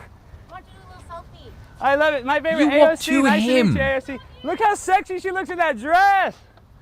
Woo, I love it, AOC. Hot like a tamale. Fucking Alex Stein. Dude, if you look at the comment section, it's full of Mexicans saying it's funny. As part of the Hispanic community, Yeah, I approve of this message. I'm a Mexican. That hot tamale comment. I mean, laughing so hard. Good work. Yeah. It's almost like As a other Mexican people have a woman, sense of humor. I'm gonna start describing myself as hot like a tamale. Man, I love tamales. I could go for tamale. Yeah, it's almost Dang. like Mexicans have a sense shit, of humor. I got frozen burritos that I got at Iceland the other day. Holy shit. So it was like, see, and then afterwards, she was on Twitter complaining about this. She didn't complain to his face when he did it. He didn't say shit. No, she's all on board with it here, isn't she? Yes. Looks Yeah. pretty on board with it. Yeah. When she thinks he's a fan because she's only hearing him like vaguely. She what didn't he's say saying. stop harassing me, give him the finger, nothing. She didn't say shit. Smiling. Well, I can't really tell because of the mask, but given the peace sign, Yeah. I don't know. This Speaking is of crazy not being bitches. harassed. Speaking of crazy bitches, this is the tweet that went viral and why we decided to stream tonight more than anything, even though we've been going for an hour and a half. So, Oh yeah, this one. This Man, woman. This woman without makeup is like a totally different person. Now, I do want to say, Cernavich here You're defending her. cringe. Yeah, he's defending her. You lame ass bitch. The reason we decided to Son of stream a bitch, you're a jackass. about this is And a because coward. Spoon and I, well, I actually, it was mostly me, I think, actually. I just went to her TikTok And like went nuts. and I discovered things. Look, That some of you may gets remember a Aiden's couple ovaries in a twist. a couple months ago, about 6 months ago, I made a video on Mom Life Comics. I will bring up the Oh, yeah, to you remind did. you. It's actually like one of the biggest videos I've ever done. It went kind of viral, which is Yeah, funny, she was happy but for the compliment. yeah, of course she loves a compliment. But okay, so here was the Mom Life's comic thing that went viral. Was this comic? One of the many differences between me and my husband. Oh, look, the last ripe peach. I'll save it for the kids. They love peaches so much. Me. Oh, look, the last ripe peach. I'll use it as a special treat in my daily smoothie. Him. And it's not the only one. There's just like, I mean, I went over it in my video, but they're all like this. Like there's so many memes now that's really hard to like even find the original ones because everyone has memed it so hard. Shit. Can I even find any actual comics anymore? It's difficult to find because she got fucking destroyed over this. Me trying to explain our household dynamic in terms my husband understands. On most sports teams, you have a superstar or a playmaker who makes things happen. That's me. Then you often have that person who just stands around waiting for other people to make you play or shoot the ball. That's you. We need you to step up so we can take it as a team. Now, what came out under very quick observation of this woman and This her is where life Aiden goes into autism mode, by the way. is that this woman who makes all these comics about how her husband is a piece of shit and she basically can't stand him and he's a lazy do-nothing. Her husband works 2 jobs, including one which I don't know if he was a doctor, but something like that. He has like a really nice... He's a lawyer. He's a lawyer, yeah. So he has a great job where he makes a lot of money and he's still working another job on top of that. She stays home with the kids. How did you get away from her? And posts shit like this.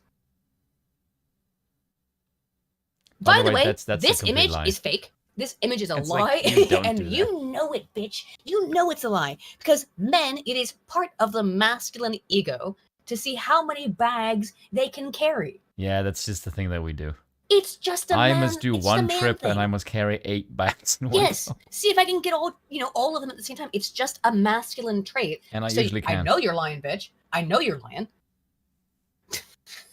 Broad. But like, yeah, he's a lawyer and a coach. And yet she sits around and makes these comics all day to talk about how hard her life is when she is living the dream, right? She's a part-time yoga teacher. Yes, that is how difficult her life is. She has, I think, 2 children. It might only be 1, but I think she has 2 children and she teaches yoga.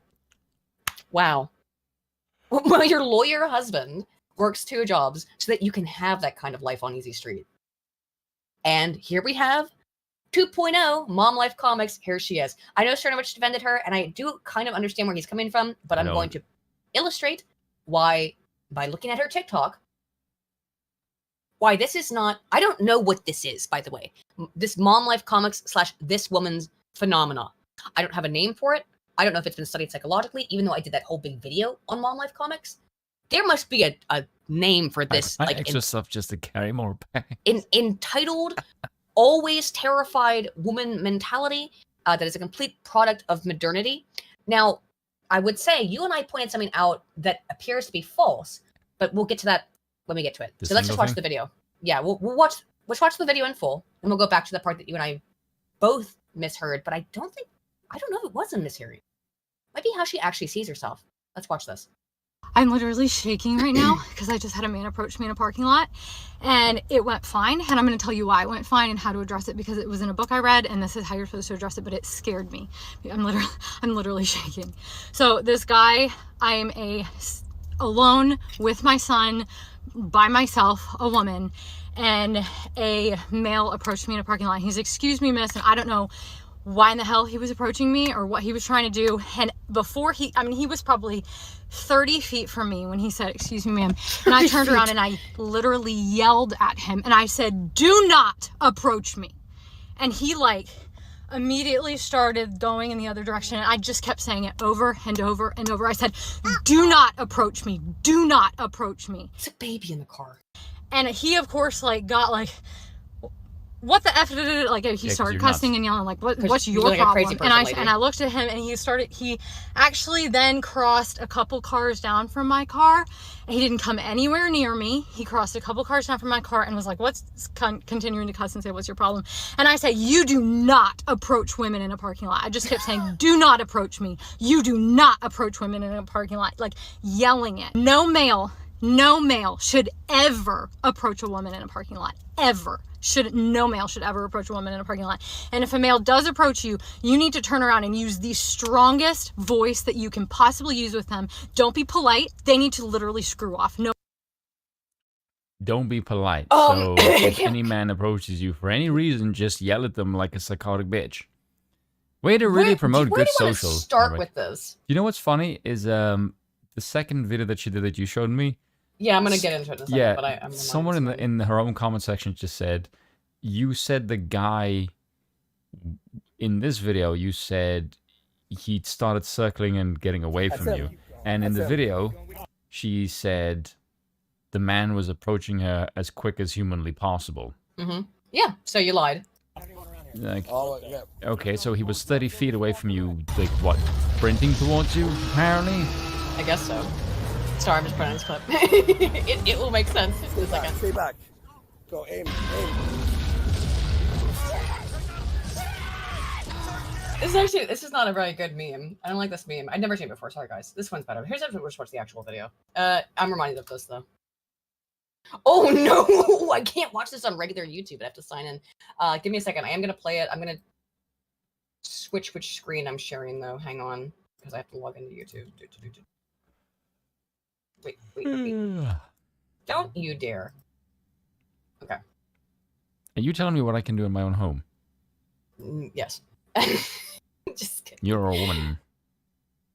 I'm a woman. How do I switch which screen I'm sharing? Change windows. We're gonna move to. Well, they tried the rumble around. It doesn't just have work. a little blast from the past. Stay back! Stay back! Stay the fuck back! Can't Stay touch back! Stay back! Stay back! Sorry, Andy. We will defend ourselves! Stay back! We will defend ourselves! We will defend ourselves! Alright, that's enough. If you know, you know. That's her, though. That's literally her. Apparently, the super chats don't work on Rumble. Oh, that's stinky. So let's watch some more from this woman, because, she was clearly a very... I mean, how could this have happened to her, right? How could it possibly happen? Well, this video went viral. She's made some updates. Let's watch her updates. Here's update 1. A man approached me today in a parking lot while I was alone with my son, bent over trying to put him in his car seat. And I'm getting a lot of comments like this one, that how I responded to protect me and my son in that situation was over the top. Other people are saying he could have just been trying to help. It's ludicrous. Yeah, a little over the top. Or that someone that says, "Excuse me, ma'am," isn't a criminal. So let me ask you this. Can What I does just a stop? criminal look Okay, just by the way, you dozy bitch. Someone who legitimately wants to attack you would not start running away the second you said, "Get the fuck away from me." Yeah. I don't know if you've noticed that, but criminals it's don't really give a pretty flying clear. fuck about your personal safety or your boundaries. That's kind of what they Right. violate. They don't care what the hell you think. That's kind of the point. Yeah. You dumbass. Oh yeah, Hasselhopper says, tried rebel rant, no luck. Remember the trans rights being taken away. It's a right to disfigure and neuter children while crippling their development. Absolutely. That's why I brought up the genocide thing earlier. Anyway, back to this one. Not Thank exactly you, a very Hassel. bright one. look like? At what point do you choose to defend yourself? Are you going to wait until somebody with an orange jumpsuit approaches you? Or maybe someone with a t-shirt that says, "I'm a rapist," or a human trafficker, or "I'm about to rob you"? Whatever Some your of the chat threshold said might a be, person I who would wanted to suggest attack that you don't wouldn't wait. get your attention first. Yeah. No, yeah, they'd sneak up on you if they wanted to Yes. attack you. Like, you're just, you're a lunatic, lady. You're a crazy woman whose What brain does a has criminal been... look like? You don't want to go down that road. Oh, my god! Right? Well, she is going to go down that road because she is going to go down that road. Give Which me like only 30 made more people minutes more if we get on angry, Rumble, and then I'll tell you the answer to that question. which only made people more angry at her because of what she says about how you can identify a criminal. Yeah, I wonder if she was to give the race of the person. How that would react. She does not, but Wonder why. Junebug for 2 says, "Have you heard of undead chronic?" I have not. Is that a type of weed? Yeah, it sounds sorry. like. The chronic. I have not, though. Thank you, Junebug, for the 2, though. So, in other words, she's feeling defensive now because people called her out because she posted a unhinged, crazy TikTok. Also, thanks, Nell, Person for is the right 2. on top of you to do something about it. And Now, I think this is why people like Cernovich for kind of defending her. Is, well, maybe she really She's a was approached simp. by a crazy person. But oh, wait, sorry, that's not it. That's not it. Whoop, my bad. We're not there yet. We're not there yet. That is not correct. I have the wrong thing. Let's just go to her TikTok so I can go By the find way, it. my because god, TikTok is just a fucking shit show. Isn't it? I hate it. It's such an awful goddamn website.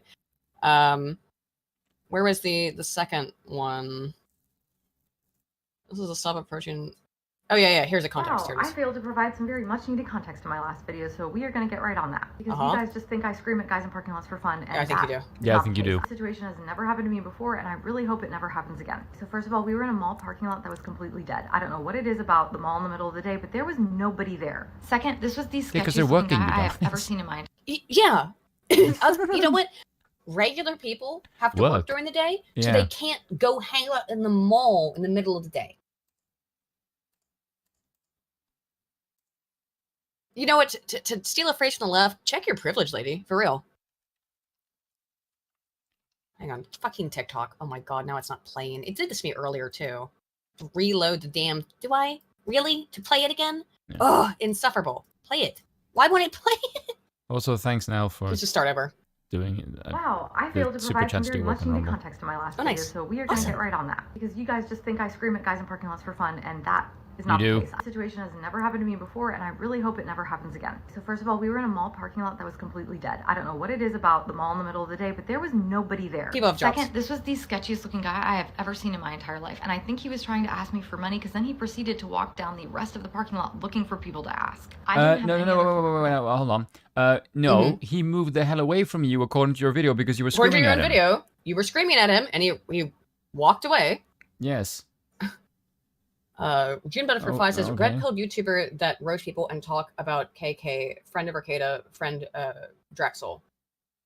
KK. Kim Kardashian? I don't know. Sorry, I'm not sure what you mean by that. You could just say it in the chat. Sorry. If I misunderstood. I don't know what KK stands for. protection. I didn't want Thank him you for the getting super chat, though. anywhere near enough to me to like knock me out and rob me. I'm not saying that definitely would have happened, but I didn't want to open up myself to that possibility. When I first saw this guy, I had just put my son in his car seat and I stood. So why did you think he was homeless? I'm wondering what about immediately looking at him made you think he was homeless from 30 feet away and scream at him, and then he walked away, Yes. and you're like, well, this is proof he is panhandling. Who knows? Maybe he was. But this is kind of weird, right? Stood up to see this guy across the aisle, the other cars. I'm not sure if that's exactly 30 feet, but that's where he was. He was walking as fast as he possibly could towards me. So he was power walking. He was walking there menacingly. Yes, a homeless man is going to power walk to you to Panhandle. Kennedy. Oh, thank you, Neon Suspenders. Yeah, Red Pillar YouTuber and Rush people and talk about Kathleen Kennedy. Yeah, ruining Star Wars forever. Walk around to my other side of the car and get in. Finally, I definitely hadn't dropped anything. This guy wasn't trying to help me. He was coming at me from the opposite direction of where I came out of the store. In general, I am not a super paranoid person. I don't scare easily. Yes, you are. Exit out. You are super paranoid. Yes. Because you have been raised on a diet of ridiculous feminist bullshit that has told you that all men are rapists, all men are trying to hurt you. We're going to get into her situation with her own husband. TikTok, then. And you want victim points at the end of the day. That's why you posted. If you were really afraid, why would you be sitting in your car, like supposedly right after this happened, filming a TikTok? Citizen Zero in my chat saying, her husband must be a massive simp. Yeah, I agree. Wait, like, what the hell is with this? Why would you pick a woman like this? My God. She's pretty. She's pretty. She has no tits. My boobs are bigger than hers. I don't care, but whatever. I care about tatas because... Let's be honest. She's very pretty. Now, she's got a bunch of filters on and shit, I'm sure, because it's TikTok. But I think she's a very attractive woman. Yeah, she has a pretty face, but then she talks. That's just called women, dude. You can deal with that one. I'm glad you said that. Look, I have some ladies in my life that are pretty and do not annoy the crap out of me when they talk. Jim Bugford 2 says a mess up there. I mean, Kush. Yeah, I got it, dude. I can't get any over here. I got it at some That's point. Not cringe, it's just honest. Easily. It's actually, my husband has actually had to tell me, you need to take a little... So, one thing that we didn't get to. So here she talks about her husband. I want to replay the original one because you and I both thought she said something that she sounded like she was going to say. Yeah. But I want to go back to it because now we hear that she has a husband, right? Bit more precautions because there are bad people in this world. That is true. You could be in a situation like this that we're watching one right now. Scared me. It wasn't a good situation. I did what I needed to do to protect myself and my son, and if that was an overreaction, then so be it. I would rather overreact in the moment and absolutely nothing happen than open myself up to the possibility of something happening. And again, I really hope this never happens again. I like talking to people in public. I'm generally pretty friendly to people in public, but this was not that. Heterodox says not trying to be rude, but is this a priority subject? No, that's why we're doing it on the off stream. That's why we're just doing it for funsies. We did talk about some more priority subjects before this, but I want to go back to the original. This went viral, and Spoon and I were talking about it because I think it's kind of funny more than anything. And then I did a very cursory deep dive, and by that I mean like it took 5 minutes to look into her TikTok and see that this is Mom Life Comics 2.0. This is a pathology, I think, at this point. This is a specific type of person. Like, this is women, modern women.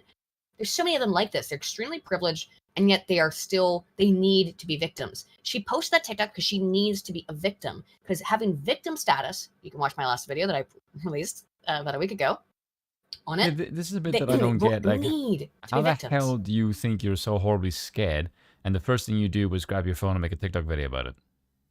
She's in the mall parking lot. You can see it behind her right there. Yes, She's exactly. in the mall parking lot. So it just kind of screams sketch. Attention whore is what it screams. Let's be real. Yeah, that too. Your words, not mine. I'm allowed to. Galactic Emperor Schlerm for $2 says she panicked at seeing a poor. I know, allegedly even. And Engineer for 2 says women tea. Listen to this though. I want to replay this part. Yeah. You pointed this out to me, so I was surprised to hear she had a husband because I want to replay this part. Listen very carefully. Spoon told me to listen to this, and I listened to it like 3 times over, and I didn't get it at first. But then I was like, "Oh, I get what you're talking about." Here's what. But we go back before that. Yeah, let's go back a little bit before so we can make sure we hear it. I'm literally shaking.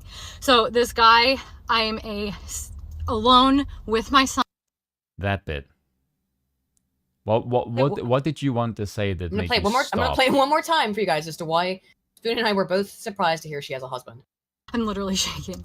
So this guy, I am alone with my son. It sounded like she was about to say single mom. Yeah. I'm a what? What does that mean? I think she wanted to say single mom for part of her victimhood points. And she doesn't want people to know that she's a husband. Who her husband, or Or people what her ask you, husband why the does. hell isn't your husband there with you? Well, because it's the middle of the day, and Yeah. now she claims to be the breadwinner, which I'm going to get into. Actually, let me just pull up her whole TikTok. But this is the next one. Dear people who she's the- if expose you to she's the bread- TikTok, feel free to scrub yourself with bleach or some shit. If she is the breadwinner, I don't know how she's able to go to the mall in the middle of the day. They offer now. Well, okay, so here's Yeah, how. but watch out for those divorce papers, yeah. Look at this.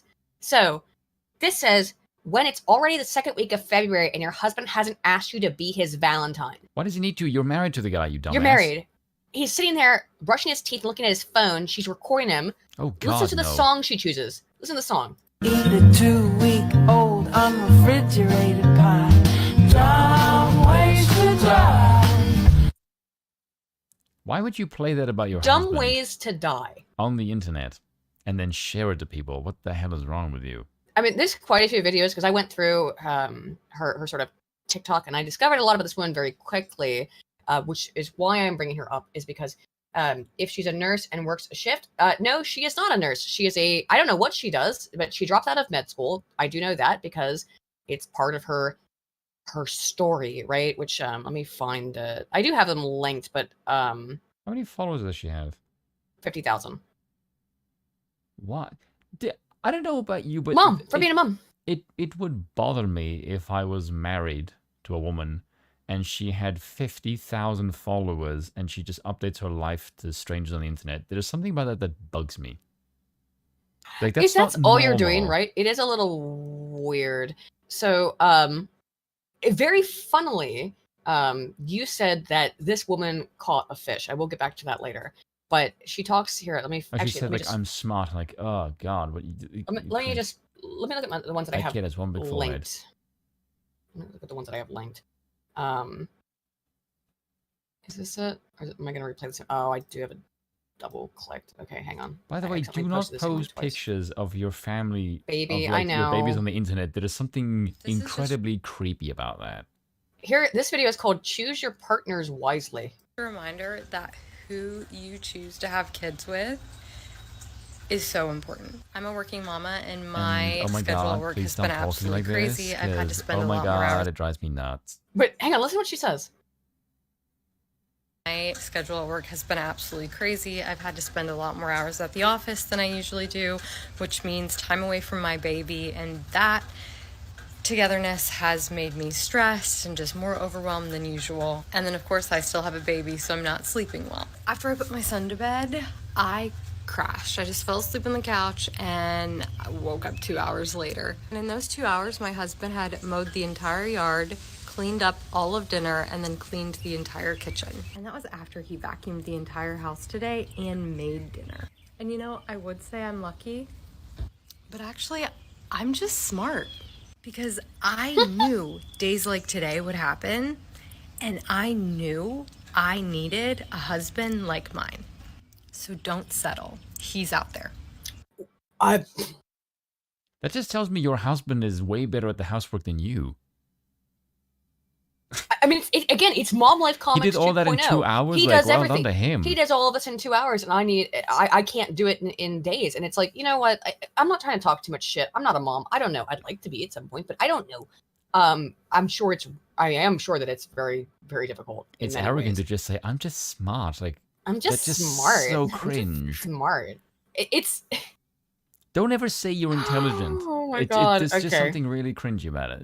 Yeah, it's inherent. It inherently comes off kind Yeah. of bad. Yeah. Let me find it. Which is why I never say I'm smart. For that particular reason. nor Because do I. it's kind of- you are actually smart, though. But remember, so this guy, you know, that One day I'll get Aiden to admit she's clever. I don't know how I'm gonna do it. I'll get it done one day. I would do it again. I would. I get into medical school just to Man, show it's my future doctor husband perfect. that I'm just as smart as he is, and then drop out. So her husband is in medical school. She complains that he doesn't do enough for her in one of these other TikToks. I don't know if I have it up here. Okay, but like, why did oh, you he get into can't. medical school just to? So you in got into one medical school to post drop out are just saying to he does flex on everything. your husband. Why? Oh yeah, this one. That tells lost me my chance at that living tells me in the name of being a hard worker. I don't like showing people's babies online. It's weird to me. Fucking TikTok yes. sucks. It doesn't even work. Also, that tells me that you are greatly intimidated by your husband. Yeah. If you had to I'm go guessing to they medical met school in to drop out just to prove that Well, tells I'm me you're guessing they intimidated by met him in in some pre-med. way. Why? or something. I'm guessing they met in pre-med or something like that, you know? All right, let me get this one lit up. I've seen this one. I think you're intimidated by your husband. If you can. Oh my god, what? Why can't I? Oh, TikTok is so awful. So her husband has more debt to pay off. So my husband took my son grocery shopping. You know where this is going, right? No, I don't. Watch Guess this. How many people came up to him in the grocery store and were just oohing and awing over the baby and telling him what a great job he was doing. Guess how many people come up to me when I'm grocery shopping with him? Oh, I need attention. I mean, way to like self-report that you had a baby so people would give you attention, which is kind of the worst. She is upset that when her husband goes out with their son, then people go, oh, look at the baby. Now, hang on, because here's another video right here that was posted, I'm guessing just days later, or the day before. Look at this one. Please don't pet me. No petting, thank you. Don't touch my I don't baby. wanna Don't be look at my petted. baby. Do not pet. You can go pet your mom or something. No, no, no petting, no petting. Get your Why is she petty making paws fun of away from Mexicans me. with the accent? Yeah, weird, right? So she's saying, don't try to touch or look at my baby. And then in the next day, her very next video is, I'm upset that people don't give me attention when I'm out with my baby. Which one is it, bitch? Pick one. Pick a lane. Also, can I maybe make a point? Mm-hmm. Maybe her husband is cuter with the baby than you. Mm. And maybe your husband is more approachable than you, considering you yell at random strangers. Yeah. Actually, she that. got a mask of this one. I have no idea what she's talking about in this. I haven't seen this one, but look at this. Let's just see what this is. Women in the workplace, specifically women in leadership, Oh my management, admin. Good This is for picking. you. Stop with the passive aggressive crap. Stop with the passive aggressive. I actually agree with that. They're not needed. They're not wanted. They don't make you look better. They don't achieve anything. That's kind of I work rich in coming from research, you. And I was waiting I outside know, the pharmacy right? today Queen of for a passive drug to aggressive. get mixed. And actively aggressive. One of the pharmacy managers walks out, and another Wait, what did she pharmacist say she does? and a Oh, pharmacist. she's a pharmacist. Anything. I work in research, and I was waiting outside the pharmacy today for a drug to get mixed. And one of the pharmacy managers walks out, and another pharmacist and a pharmacy student pass this manager. She's dressed in this nice suit, clearly in leadership. I don't really know who she was other than clearly a manager. And she stops the student and says, hey, did the person training you yesterday show you these lockers? And the student kind of shakes his head and is like, no. And this woman goes on to be, and this woman in a very aggressive, condescending tone is like, I don't know what she trained you on yesterday because I gave her an entire list and she didn't train you on anything I told her to. And of course the student doesn't know what to say. He's kind of like, And of course the student doesn't know what to say. He's kind of just standing there awkwardly.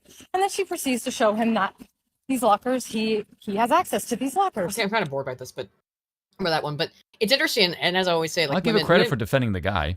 Yeah, exactly. I'll give her credit for that, which I is would unusual. too. Yeah, it's weird. Like she clearly can recognize. It's very curious, right? She can recognize this behavior in other women, and but On her own. absolutely cannot recognize it in herself whatsoever.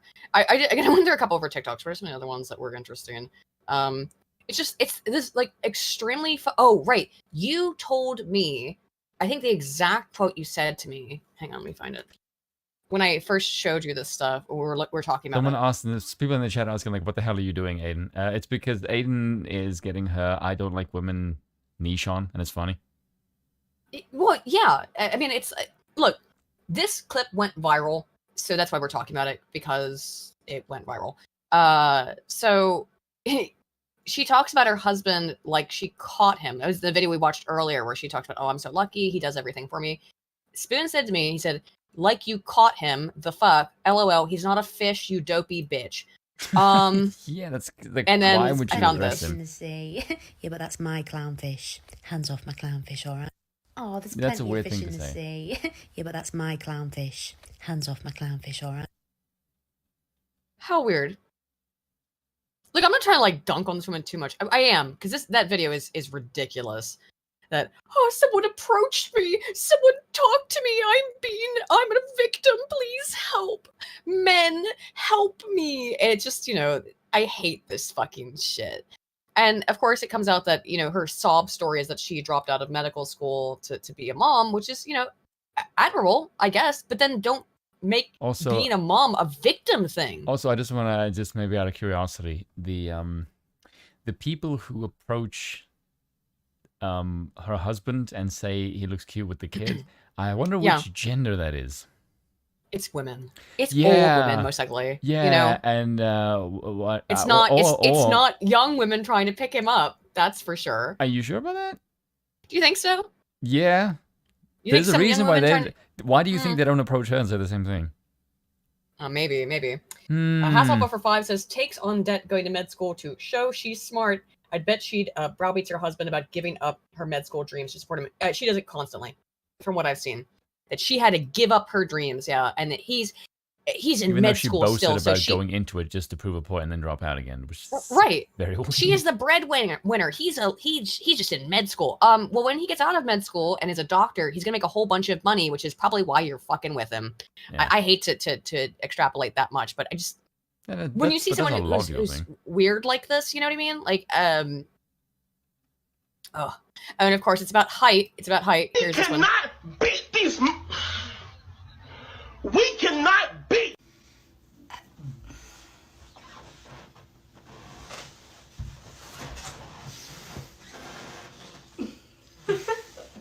So many women are like that, where it's like she is. I'm sure. That is not. Okay. He is very tall, and she's quite short. So. Okay, that guy is not 6'5". The reason I know this is because I've been with a girl that was 5'2", and I'm just shy of 6 foot, and the disparity in height was about the same. 6'5" is a half foot taller than you, though. She is not 5'4". Yeah, I don't know. And he is not 6'5". If she was 5'4" and 6'5", the height would have been greatly different. That guy's not 6'5". I'll bet my life he's not 6'5". I don't know. 100%.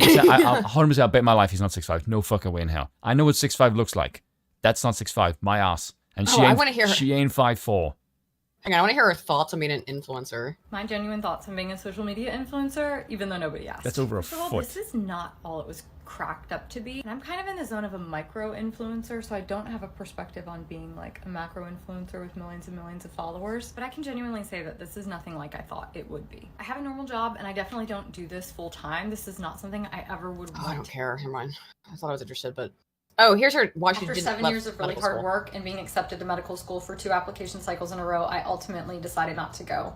This was for a lot of reasons, but I'm going to go ahead and share a few of those here now. First, to give a little background, when I initially started college, I was an accounting major with an eventual plan to go to law school. Within my first year of college, I had an agreement with one of the big 4 accounting firms that put me on a track to have a job with them when I graduated. But when I started my second year of college and started taking those upper level accounting classes, I hated it. I absolutely hated it. I started exploring other career options and ultimately landed a scribing job that showed me that I had a true passion for medicine. I changed my major to pre-med and really excelled. I became really involved in extracurricular activities, research, and then I continued to work as a scribe throughout the rest of college. I had a couple of research internships. I worked as a biomedical development device coordinator, and all of this put me in a really great place for when I applied to medical school. I thought she was pre-med. Despite a cancer diagnosis and being on a medication that caused memory loss, I scored really well on the MCAT. And at the end of the day, when I applied to medical school, I was accepted to multiple. Because of my cancer diagnosis and a few other things, I came to realize that work isn't everything, and it shouldn't be all-encompassing of your life. That is true. At the same time that I was applying to medical school and interviewing, I also got married. My husband and I were actually applying to medical schools at the same time, and we both got accepted to a school in Chicago. For a myriad of other reasons, this school wasn't a great option for us, but we didn't have any other school that we both had gotten accepted to. There were a lot of factors that played into this decision, but ultimately we decided that he would start medical school in Virginia and I would apply again. When I applied again, I did get accepted to a different school, but I also got pregnant. This was a purposeful decision that I made because I was really struggling with whether I wanted to be a mom or be a doctor, or be both. Because you found a dude as a doctor. The background was my cancer diagnosis. I mean, school let me defer for a year, and so after I had my baby, I had every intention of still going to medical school. But at this point, I was working a full-time job in research, and when I went back to work 8 weeks into my postpartum period, it was literal hell. I hated being separated from my baby as much as I was, and I knew that going to medical school would only separate me from him even more. There are a lot of women out there that choose to be both doctors and mothers, and they are very successful at it. But being a working mother, I knew what it felt like to be separated from my baby 40 hours a week, and I I did not want to be separated from him more than that. I think that's fine. This is a personal decision that I made, and it was a really difficult one. This is a So I have no problem with what you're saying here, but again, this is what happened then. Like she met a doctor, a guy who's going to become a doctor, and decided that she didn't want to work, essentially, but still wants all of the I'm a working mom stuff, right? And kind of shit on him for being in med school and not being a full doctor yet. I think that's kind of screwed. I unfortunately think this is an incredibly common. Yeah, here we go. When you're married to the hot guy, is also a surgeon. Hold on. Someone in the chat asked me something about food, which is very important. Okay. Someone asked me, like, why does Druevos look like someone mixed styrofoam pellets into black pudding and then squeezed out of a caulk gun? Yeah, it tastes pretty good. Because it's meat, and it's dried, and it's spiced. That's why. What's it called? Druevos. Oh, Druevos. You're Yeah, Druevos. Yes. Yes, because it's meat. That's why. Meat is good. That is true. Yes. Anywho, 6'5" my ass. Like that guy's not 6'5". Bullshit. I don't know. He's not. I don't know. I can. Oh, tell this clip. This clip was, I think, kind of damning. So I think the last thing we'll watch. And then if you want to watch that Curtis interview, we can. Oh, that's way too long. Do you want to start it? I guess. I don't Okay. know. No, look. Here's the thing. It's only 10:30. No, I know, but okay. Actually, we're pretty early. Why don't we start the Curtis video? We get through as much of it as we but here's the thing. Okay. I like our chat, but I feel like the chat would find this extremely boring. That's all right. No, because like I want to entertain the chat, Okay. and this is a chat with Molbuk just says a lot of like really deep, heavy shit, and I know most of the chat would not find this stream interesting. That is my perception of it. It's only 10:30, so like. Yes, okay, I also haven't eaten anything all damn day. Well, you can go grab food, and I'll put it on if you want to do that. Should I ask the chat? It's he goes into America's history and he mentions a lot of books, and I can tell you guys right now, I don't think the chat would find it very interesting. Because I know Molbuk is like a niche guy that most people do not find very interesting. And he also says some... Yeah. Well, I like it because he said something that made me percolate my brain, but I can guarantee you most people in the chat would bail and find it very boring. Well, I'm saying this as a fan of the guy. I have put it up. We'll see. We'll let it go for a couple minutes while because this TikTok. This is a pretty telling one. So, babe, what exactly do I bring to this marriage? If I said that on TikTok, I think we'd get banned. Whoa. I think that's kind of telling, isn't it? What do you bring to the marriage? Your whole? Could that be it? Damn. And she smiles at it. So anywho, I just wanted to, well, he and I both saw this video pop off on Twitter, and I didn't believe it. And also, I don't think she had 50,000. She says that she just got hit 50,000 after she posted that video that got 1.9 million views. So I'm wondering, because like you look at her older videos, these all have. You basically like, just said your vagina is what you bring to the marriage. Yeah. What does she say here? I don't know how I ended up with 50,000 new friends, but I am so happy that all of you guys are here. Thank you from the bottom of my heart. In honor of reaching 50K, I'm going to be posting an introduction video. That's actually something I don't think I've ever done before. I don't think I've actually done a formal introduction on TikTok. So I am going to be posting that. And I just want to thank all of you guys for being here and helping me create this community that supports and empowers working moms. So this is the video that she posts immediately after talking about being working moms, and yet not when you assaulted. ask your husband, what do you bring to the thing, his reaction was basically your vagina, and you didn't say shit. Yeah. That's quite weird. It's not like, financial benefit or a loving wife. No, it was your whole. I mean, that's how it came off, right? And that's quite fucked up. I think it is. Like, again, she's very pretty. I know that she obviously knows that she's a very pretty woman. I don't know why you say that. She is very pretty. Because I have really high standards for appearance. Shut up, okay? I'm a good-looking guy. I know what I can get. Yeah, I know, but still, I think objectively. She's not bad, but then she talks. Okay, but you can't. I'm just saying, just appearances, right? She's pretty, Appearances on everything. obviously. Yeah. But she's a pretty woman, and I think it's pretty clear what happened. American She woman. locked get down away a from doctor. me. So many women do this though, and it's not on. And I by the way don't even think it's a bad thing, but a lot of women do this, which is that they like we'll go into something like pre-med, meet a dude, lock him down, and then go and bitch about how hard their life is. I wouldn't say I only date 9 and 10. It's just that if you've been with a girl that is incredibly attractive, that is like a 9, you go, oh, this is what I can get, and then you don't go below that. So if you scored like a top 10 chick, like, you don't go back to the bottom 90. Oh, she definitely thinks she's hotter than she is, Neon Suspenders. And she's not a 6, Adam Unfriended. She's not a 6. She's definitely without the higher filters, it's like. Oh well, that's true. I don't know. I have no idea what she yeah. looks like without the filters because all these videos are filtered. So I have no idea. When she rocks the eye anywho, makeup, I will give her credit, but when outside of that,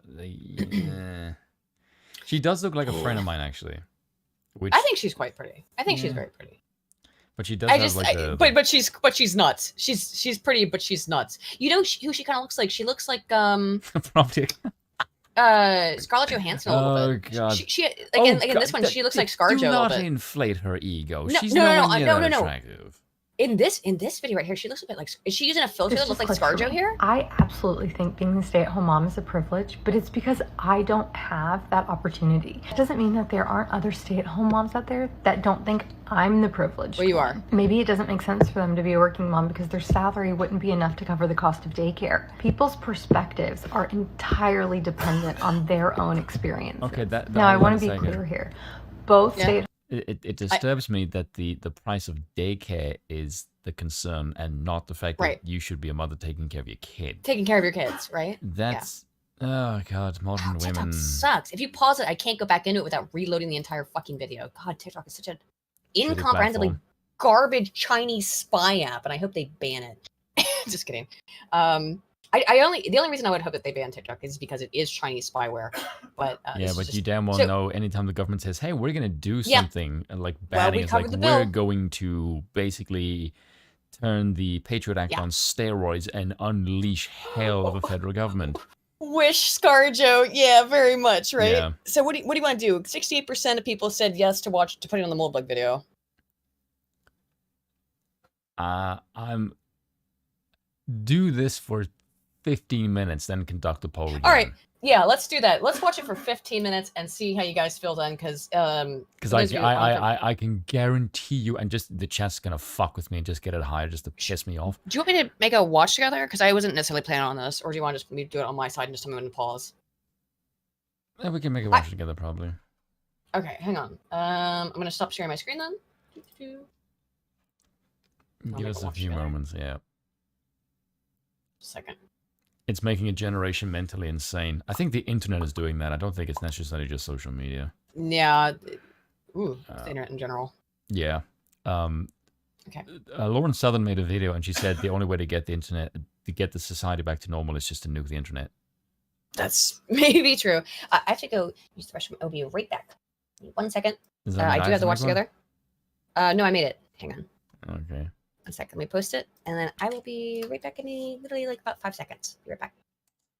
How the hell do you move to the bathroom and urinate in 5 seconds? Because like, does it take me like 5 seconds? And the bathroom's like just like 2 rooms over. Be right back. Yeah, that's still impressive and kind of creepy. Hang on a moment. Stop messaging me on Discord, fucking people. I'm being quite an asshole right now. Yes, we agree to your privacy. Yes, join the room. Yes. No. How the hell did you pause that? And hold on.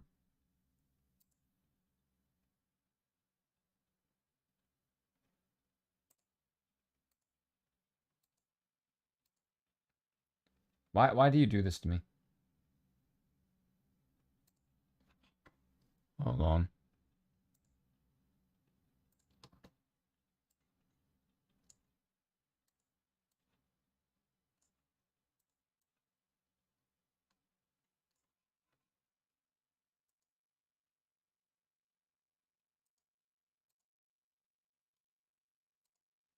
Okay, how long did that take? How long did that take? Because I actually slowly moseyed. Didn't even rush. Hold on. Mr. Scary the Terry for $15 says body polished, well-toned, 6, face doesn't count because filters, voice 3 for uptalk, personality 2 for TikTok. Bruh. Vicious, dude. Dana McMantle for $2 says Tracer Tong Deus Ex ending is correct. Oh, interesting.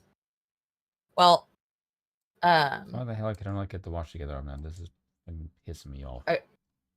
If I share my screen, can we play something really quick while you're waiting? Or just put the watch together and we'll do this in a minute. I have something really important to show you. Oh, there it is. There we go. Okay, you got that up? I have something really, really important to show you. It's also very important the chat sees this. I cannot overemphasize how important this is. What are we looking at? It's very, very important. No, I want the original. Right, this in first. Then we'll watch Curtis, but this is important. This is more important first. Uh-oh. Your appointment to FEMA should be finalized within the week. I've already discussed the matter with the senator. I take it he was agreeable? Oh, yes. Oh, yes. Has he been infected? Oh, yes. Oh, yes. I hope you're not underestimating the problem. Yes. When I mentioned that we could put him on the priority list for the ambrosia vaccine, he was desperate. This plague, the rioting is intensifying to the point where we may not be able to contain it. Why contain it? It's cool. Old men. I hate how real this video is. It's so fucking real. Deus Ex was prophetic. Warning. Warning. I've received reports of armed attacks on shipments. There's not enough vaccine to go around, and the underclasses are starting to get desperate. Your turn. Desperate. Desperate. Desperate. Desperate. Desperate. The sound they'll make rattling their cage will serve as a warning to the electronic old men. I hope you're not... Get the hell out of here, Denton! The others may not go as quietly. Intelligence indicates they're behind the problems in Paris. Old men running the world. Important politics streaming New right now. age. We have other problems. UNATCO? Formed by executive order after the terrorist strike on the statue. I have someone in place, though. I'm more concerned about Savage. UNATCO? Savage. UNATCO? No. Savage. UNATCO? Savage. Our biochem corpus is far in advance of theirs. Our electronic old men and their flexibility has allowed us to make progress in the mythical city on the hills. We may not be able to contain the augmentation project. Among other things, but I must admit that I have been somewhat disappointed in UNATCO. Quit screwing around. Yes. The secondary unit should be online within 6 months. It's currently undergoing preparation and will be operational within 6 months. My people will continue to report on its progress within 6 months. We've had to endure much, you and I, but within the week, there will be old men running the world. No, within 6 months. Yes. Oh, this is so funny. Am I torturing all of you, by the way, with this? Am I torturing you, Spin? Yes. Are you being tortured? You're being tortured by this hilarious video. It's the funniest thing I've ever fucking seen. Well, because it's basically real life. Oh, it is real life, but it's a meme about a game that predicted COVID. Yeah, like in 2004 or whenever this game came out. Old men are the future. It's all half done. It's half done. The NSF is raiding the island and It's gonna get way shots have been better. fired. Your brother Paul is on his way to meet you at the dock.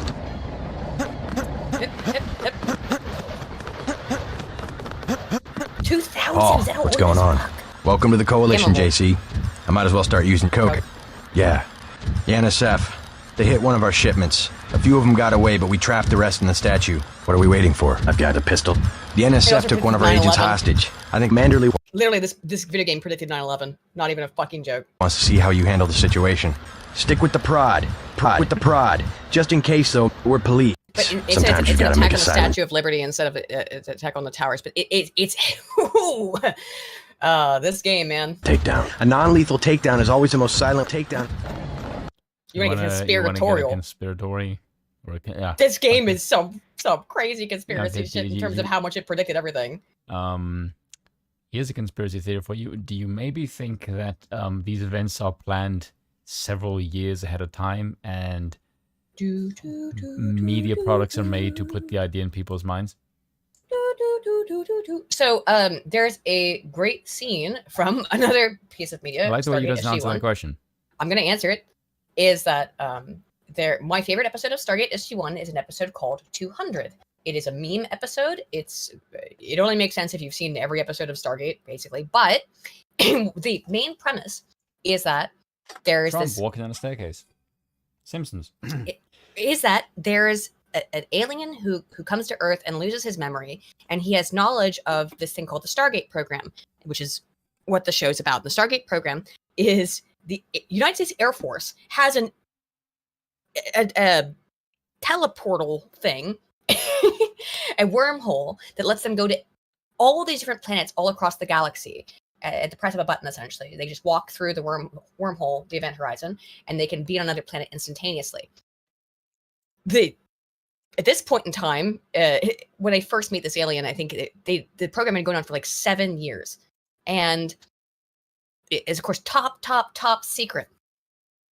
And in the 10th season of Stargate, the alien guy who lost his memory but is an alien and then lives on Earth has decided to pitch his idea for basically he just wrote a script about the Stargate program, about a real thing that exists within this universe, about a secret government project that does exist. And in the episode, they're going to make a movie, movie about this very like 3-episode long TV show that he made about the Stargate program. And they're sitting around talking to the general about it as to why are you letting this happen? Like, shouldn't you gag order this guy? He was an alien. Shouldn't you put him in a cell and shut him up so he doesn't go around making a movie or a TV show about a real government program?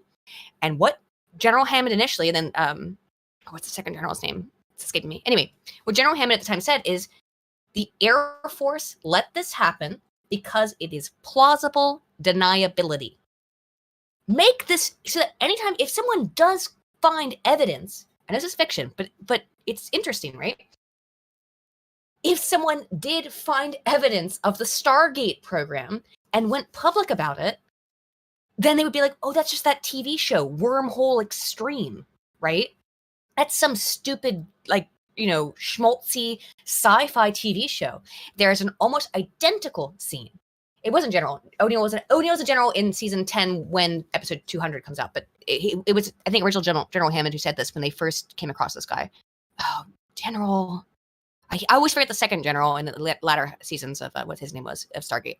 But there's an almost identical scene in one of the best episodes of the X-Files, which is Hosei Chung's from Outer Space is the name of the episode. I believe it's season 4. And I know a little bit about sci-fi. I don't know, guys. In Hosei Chung's from Outer Space, there's a guy who writes this book about people talking about their experiences with extraterrestrials and abduction and things like that. And one of the guys that he interviews for his book says that he was writing down his experiences of being abducted when all of a sudden the men in black show up. I would play the clip, but I certainly can't on YouTube because I'm sure it's copyrighted. We get copyright cocked immediately. And the two people who are the men in black who show up to tell him to not talk about his experience with aliens, one of them is Alex Trebek, the Jeopardy guy, and the other one is Jesse Ventura, who you probably know, Spoon. Bunch of slack-jawed. Yeah, you know who Jesse Ventura is. Of course I do. So it's Jesse Ventura and Alex Trebek show up to his house. Holy shit, it actually happened. What did? Tape Bros have been released. Oh, interesting. Woo! Fuck yes. Didn't Mulder get abducted for like a whole season? Yeah, he did. Also, Scully got abducted and impregnated by aliens. It was really weird. Now he's and then to sue a bunch had her of bitches. eggs removed or something. Some weird stuff has happened in the X-Files, obviously.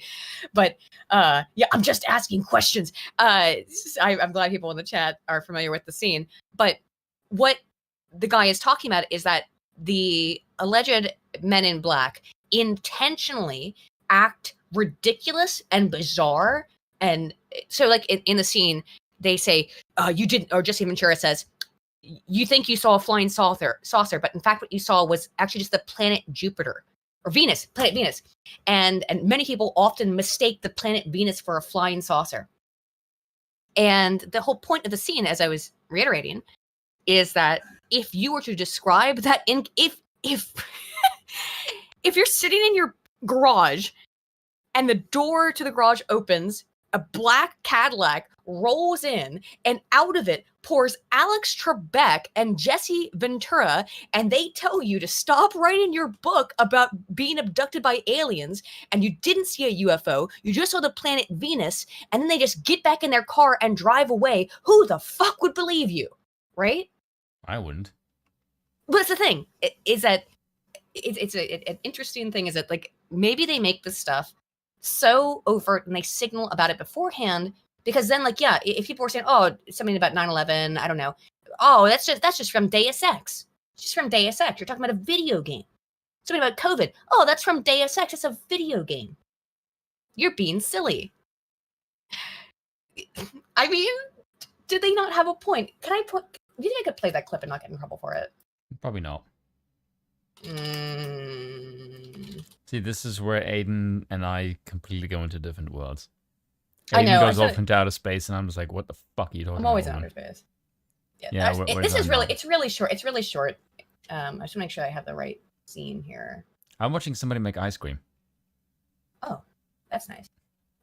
It's fairly short. We should be fine. And then I'll put on the notebook thing. Do you have music playing in the background? No. Oh, put on music. So we're less likely to get in trouble for this. Yeah, I do now. It's just better if it's not just me describing it. You can actually see it. And I might turn the volume off. Would that help? And I just put on like subtitles. I'll do that. Whatever. No other object has been misidentified as a flying saucer more often than the planet Venus. Really? It's pure gaslighting, right? Even That's so dorky, Aiden. I know. I'm a big dork. United States of America, James Earl Carter Jr. thought he saw a UFO once. But it's been proven he only saw the planet Venus. Planet Venus. You see what I'm talking about? I'm pausing just because of the copyright stuff. I'm a Republican.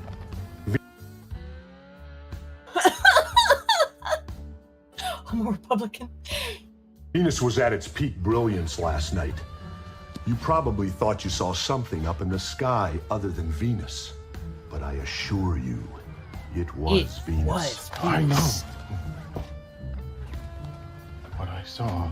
Your scientists have yet to discover how neural networks create self-consciousness, let alone how the human brain processes two-dimensional retinal images into the three-dimensional phenomenon known as perception. Yet you somehow brazenly declare seeing is believing. Mr. Christensen, your science. So again, it's your scientist. I love this. Jesse Ventura, so great in this scene. It's amazing. Scientific illiteracy makes me shudder. And I wouldn't flaunt your ignorance by telling anyone that you saw anything last night other than the planet Venus. Because if you do, you're a dead man.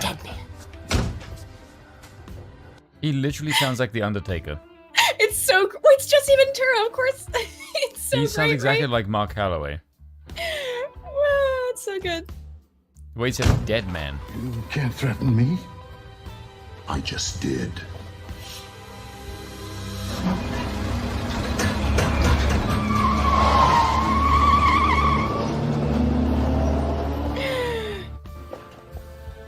Oh right, so this is the second scene. So this is that guy. That's like that part is him retelling that part of it. Yeah, we're watching it because it's about how you can gaslight people into potentially creating things like Deus Ex that are predictive of things that happen in the future. And then when people notice, they start to notice, do a little noticing. Then they'll go like, "Oh, that was just a video game. That was just a TV show. That was just a movie, etc."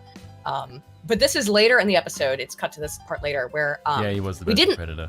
We didn't see so like the other man in black put his hand on the guy's shoulder, and he went, you know, at it. He didn't know who he was. We're gonna find out who it is, because Mulder is like tracking this down, because of course he's doing his X-Files stuff. So here he comes across the Men in Black in a hotel room, the same Men in Black who allegedly, you know, I already did threaten him. Where's Scully? Oh, she went to get some ice. Where is she? Again, the point is that the scene, the experience is supposed to be so incomprehensibly bizarre that if you describe it to anybody else, they would think you're a lunatic. That's the idea behind both of these things, both Stargate and the X-Files, and real life, by the way. Scully, what's going on here? Mulder, these gentlemen have something very important to tell you. Some alien encounters are hoaxes perpetrated by your government to manipulate the public. Some of these hoaxes are intentionally revealed to manipulate the truth seekers who become discredited. If they Ooh, did you hear that one? These hoaxes are made intentionally to discredit truth seekers. This episode, I believe, is from season 4, which would mean that it was aired in, I'm going off the cuff here, X-Files starts in 1993. That would put this solidly 1997. Let me check that, see how right I am. 97 or 98. Jose Chung's From Outer Space. It aired in 1996. I overestimated. It is season 4, isn't it? Oh, it's season 3. Aiden was wrong about the X-Files. Shame. Shame me, chat. Shame me. I was wrong. I said it was season 4. It's season 3. Wow. If they disclose Bad the X-Files deliberately fan. absurd deception. Well, similar things are said about the Men in Black, that they purposely dress and behave strangely so that if anyone tries to describe an encounter with them, they come off sounding like a lunatic. I find absolutely no reason why anyone would think you crazy if you describe this meeting of ours. You're feeling very sleepy. That's Alex Trebek, host of Jeopardy! Yeah, I don't know. You say, why anyone would think this is a weird encounter? It is one of the best episodes of the X-Files. It's fantastic. You shame me, Jarnegi. Thank you. I was wrong. I did say it was season 4. It's season 3, and it was aired in 1996 rather than 1997, which was my guess. So I was off on a year by both of them. I do bring dishonor onto my family, and it was a shame for Display. Let's watch Cold Blood. And see how much if you guys find this to be incomprehensibly dull, we'll shut it off, but let's go ahead and do it. Spoon and I are huge fans of Moldbug, so let's watch it. This is the Unregistered Podcast, and I'm Thaddeus Russell. This is a show I probably about... count Twin Peaks as season 1 of the X-Files. Well, it is. That's just accurate. I must do a Sudoku people now, and yeah. behaviors that are considered inappropriate, out of bounds, or beyond the pale. Yeah, rip Alex Trebek. The things you're not supposed to talk about if you're a school teacher, No a MSG college for professor, me. Oh no. a businessman, a politician, a parent, a neighbor, or even a podcast host. These are the things you're not supposed to say or even a podcast host. Oh, the irony. Think if you're a good liberal, a good conservative, or a good citizen. Each week, I'll interview a person who has something bad to say. They might At Unregistered Chicago audience listening, and I guess I just want to start by asking Curtis what he thinks. Well, I guess I would start by saying Oh, that, and this is Bacha Carlisle is Ungasaron, too. definitely not. Yes, I do like her. She's a very attractive I do woman. too. She's very smart. Yes, but when you put her next to Molebug, Jesus That's fucking Christ. not fair to anybody. I know, you know? but if you put anyone next to Molebug, if you put anyone from the media next to the guy, it's like you are. It's like a toddler next to Tyson. this It's not new? even funny. This is about a month Was this ago. new, Spoon? It's about a month ago, I think. I mean, Curtis always looks the same. Like, he doesn't age, and he always has the same demeanor. I was like, I feel like I've seen this like a year ago or like a couple of years ago, but no, I guess not. Alive in 1912, but actually I think you could do fairly well in an English department by borrowing from him, since no one will have read him, and no one will be able to tell that you're Here's your stealing flex. stuff from the past and putting a slightly new, paint, coat of paint on it. Carlisle's talking If about, you by the have way. to do, I'm not recommending that anyone get a degree in English. No, I think this is a new one, Zero Fucks, because this looks exactly like. Yeah, this is a new one. His mic is actually pretty good. It's in a new this. one. Yeah. Merlin, you're correct. It's not Sargon. This is This is Bacha Ungar Sargon, the woman to Curtis's right and to the left side of the screen. Literature, but that I think you could probably get away with. I think my more general response is, and this is a response that I have to a lot of people. We're going to speed up just a little bit because Curtis does speak a little bit slowly. What you might call sort of an IDW type perspective, which is that they're IDW, in general intellectual dark web. Like I think Bacha, they're sort of attached to a certain current set of values, and they have this sort of map of history which has this kind of fishhook shape where it basically goes straight toward, I think, hang on, Foobar10 from the chat did kind of call you out, Spoon. Bacha is hot, but the TikTok chick was just okay, Spoon. Why is that calling me out? Well, I mean, I asking you a question. I think Bacha is very pretty as well. I think Have you seen her? I've also heard Bacha speak, and so I think that's what gets you, dude. Yeah, not IDW comments, intellectual dark web. I don't get why this is an own on me. No, it's not an own on you. It's just that I think more than anything, it's very indicative that your appraisal of a woman's physical value appearance is heavily based on her intellectual value, which I think is pretty based. Okay, why is that bad? I said it's based. Okay, I mean, I tend to find this is kind of sound kind of weird, but I tend to find more masculine women attractive. Mm-hmm. Like women that have sharp facial features. Like if you see her, like she doesn't have a soft face. Like her face is aggressive looking. Like she can. I can see that from from the women you've sent me pictures of that you've said that you thought were attractive. Yes, because I don't find which is quite weird because I tend to consider myself quite conservative socially, but then I like a woman that has a bit of bite. Well, I sent you a picture of some women from the Hamar tribe the other day, and you did not find them attractive. No. Right? But that's because she's black. But the women of the Hamar tribe often have what I would call, they're from Nigeria. They often have more I'll ask the chat, another aside. But here is a woman from the Hamar tribe. Now we're supposed to be watching Curtis, but oh shit, I'm not sharing my screen. No, you're not. Never mind. Do you want to? For a second. Just for a second, because I want to ask this question. I'm gonna new window this. Okay. And then share my screen real quick.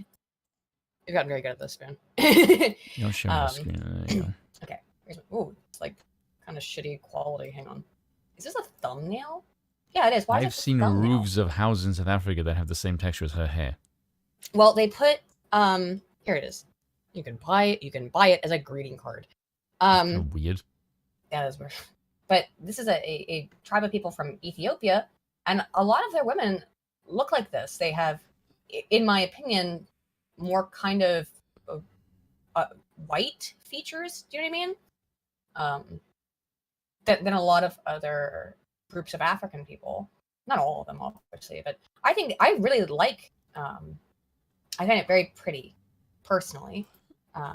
You can disagree, obviously, but I would, yes. So see that thing on her neck that has the piece of metal sticking off it. That means she's married. So here's a Hamar tribe woman who is not married because she's not wearing that. She's not wearing this particular piece of jewelry. No. These, I think, they're fascinating. You know what they do? One of the things that they do is I read about them the other day and learned about these people because I think they're very interesting.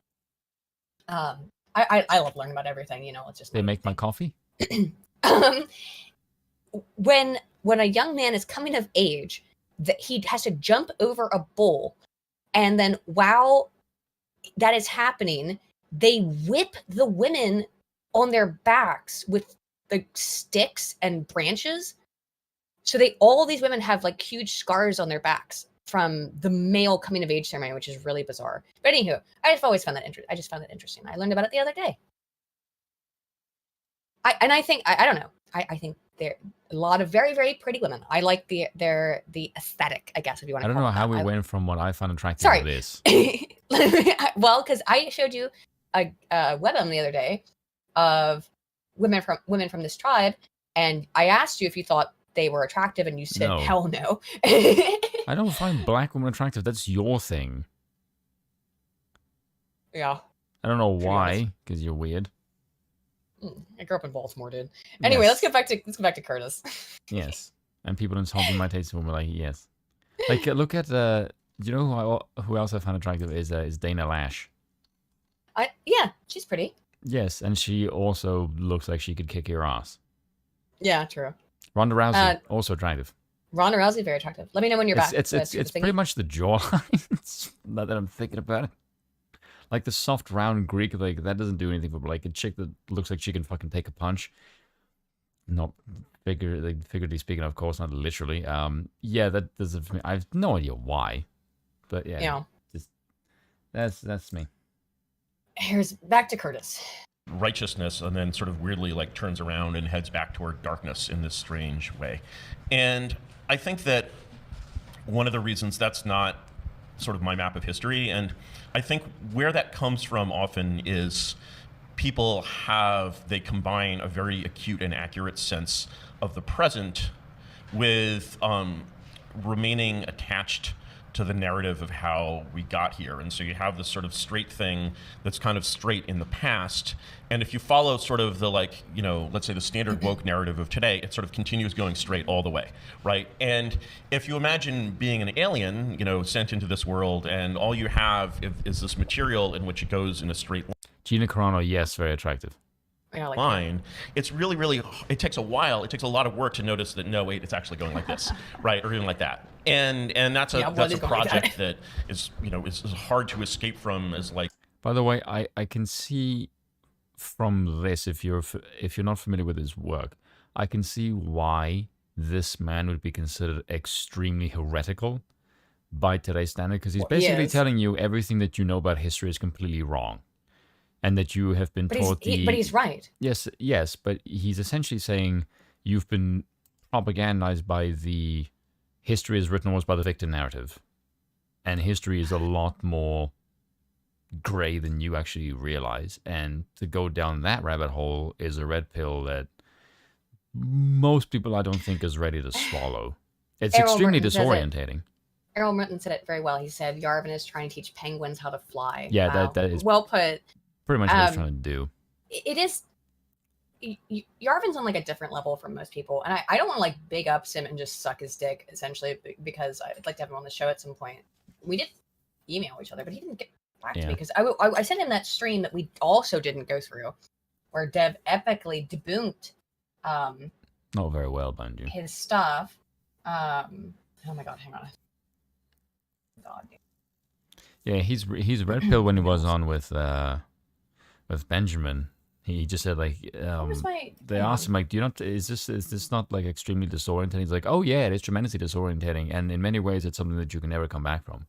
And that is very much the case, because like if you even read Democracy, the God That Fails, and you read like, oh yeah, this is totally the way that our system runs, and then you look at the media and you look at the press and you're like, oh my god, our system is really, really fucked up. And no one talks about it. Like, you just go through it like it's completely normal. Like, no, it's not. Well, I don't know why. Actually, I'm looking at the email exchange now. I don't know what I would have expected him to say in response. I can just, Curtis will go on anybody's show if you ask him. And you know that Yeah, is there a reason why you're doing this now when we're in the middle of the stream? No, I was just checking my emails to make sure he hadn't responded to me. It's very unprofessional. I was checking my emails to see if he'd responded to me, because but there's no reason you need to pause the stream for that. It's very rude. And I'm calling you out a little bit. Just okay. So the chat is amused. Well, we talked about animals and all kinds of random shit earlier, and food. Yes, but that's funny. Like, whereas this is unnecessary. No, what I'm saying is that I would really like to have Curtis on, and what I was trying to segue into, Spoon, is that You're sassing me, chat. It's very rude. That stream with Dev where he epically debunked Curtis. I don't know if he saw it. I did send it to him. It's been 9 days.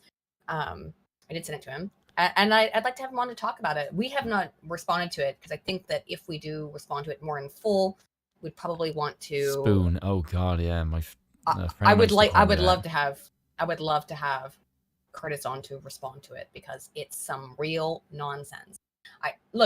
I have nothing against Dev. I consider him to be a friend. I don't think that's mutual anymore. But you that's need to okay. stop saying that phrase. It's become like your catchphrase, and it's slightly pissing me off at this point. Sorry. Because it makes you sound weak, no offense. I mean, you're my friend, but I'm just going to say, like... Woman. Woman. No, but no, you need to stop saying, like, I consider these people friends, but they hate my guts. Like, that's not how friends work.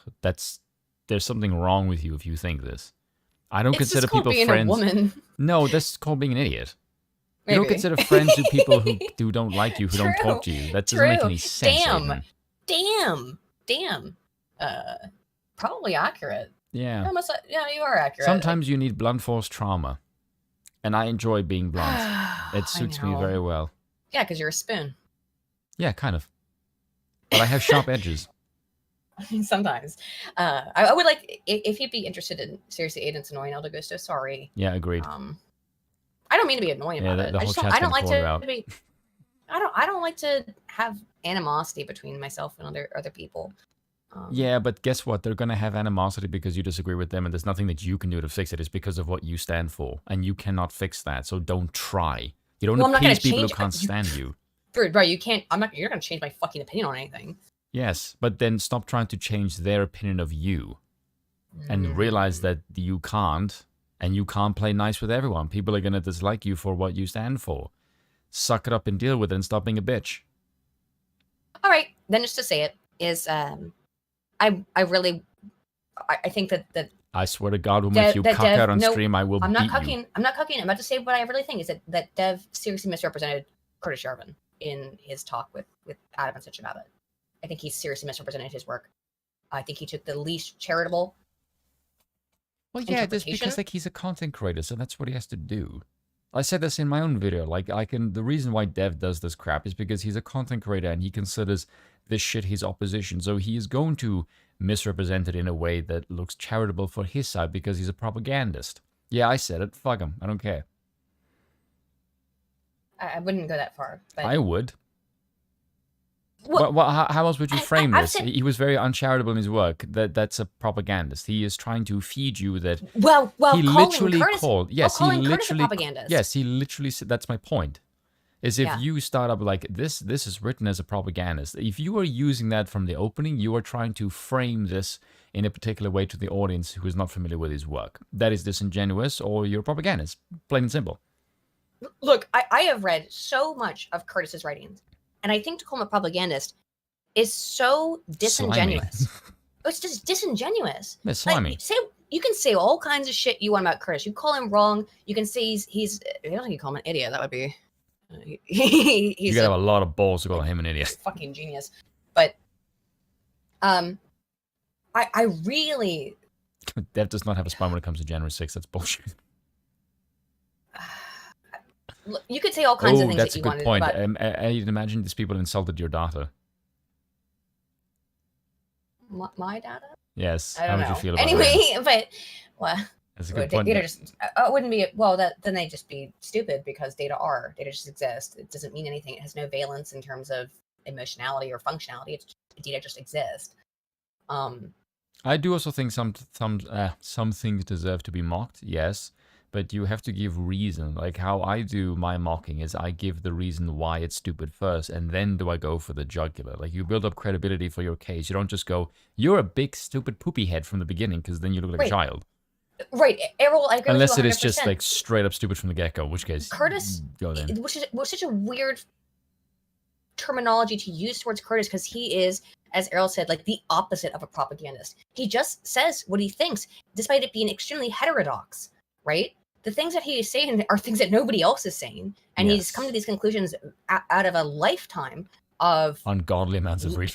Looking at stuff and reading ungodly amounts of books. He's a walking library. That's why he's very much the second coming of Erich von Kuhnert-Lenin in that sense. Just someone who knows so much about so many different things. Then I don't know how you're not impressed a little bit. I'd be like, dude, this guy... Yeah, he's a walking library, and that's sometimes why he comes off awkward in interviews. Is because I think there's like his so much mind stuff is going working over. I think the reason why people find him extremely heretical and problematic is because he said it on Benjamin Boyce as well. Is that basically I love that interview. We live in a post 1960s sort of cult And if you live in this really narrow framework of things you're allowed to discuss, if you're only allowed to discuss 10%, anyone who shows you the 90% outside of that is going to look completely insane to you because the wheelhouse is way out of your range. And you just said this as well. Like, if you realize if you get outside of this bubble, like, you're way the heck over here. Like, this is very much the case with Trump.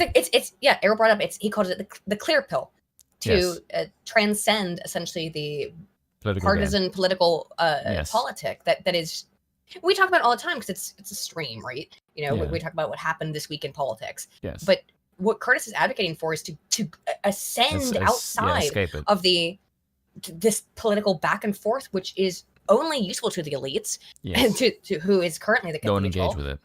Yep. I mean, we do because it's the stream, but you know, but he is right at the end of the day. Like, you really, unfortunately, if we did that all the time, no, I don't think anyone would watch, you know, but why we're even debating if we should be watching this, because it's Curtis, it's very dry. It's very intellectual.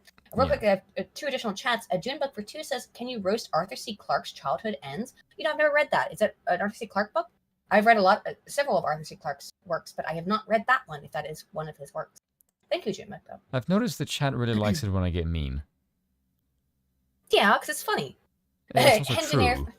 Engineer for 10 says, the ending of the Tom Clancy book, Dead of Honor, had a Japanese pilot kamikaze into the Capitol building, literally killing the entire federal government, published in 1994. Yeah, people always say that Tom Clancy like predicted all kinds of stuff. I've seen that as well.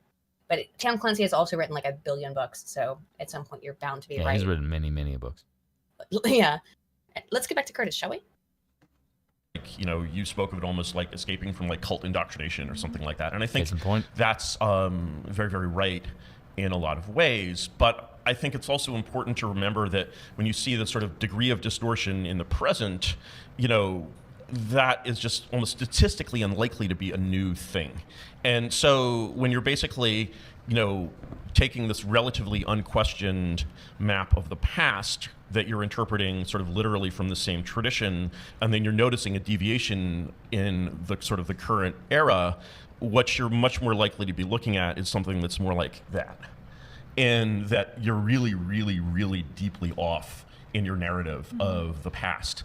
And, you know, when you're sort of... Well, that's very true. We are clearly deeply off in our narrative of the past at this point. You need to look no further than the fact that anytime anything happens, all people do is just go, Nazi, Nazi.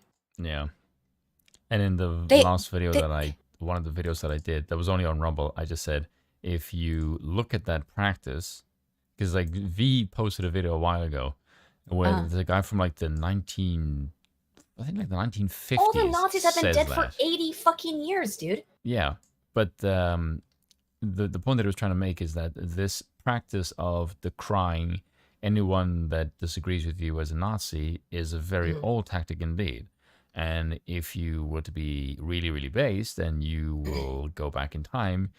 You might look at how old that practice is, and then you read people from, say, the 1950s, like, for example, the segregationists, and you read, well, what did they think about the political problems of the day? And then you read some of them and you go, ew, a lot of their concerns are actually... You're reading Woodrow Wilson, who I think is the worst president in human history, and I'm including Joe Biden in that.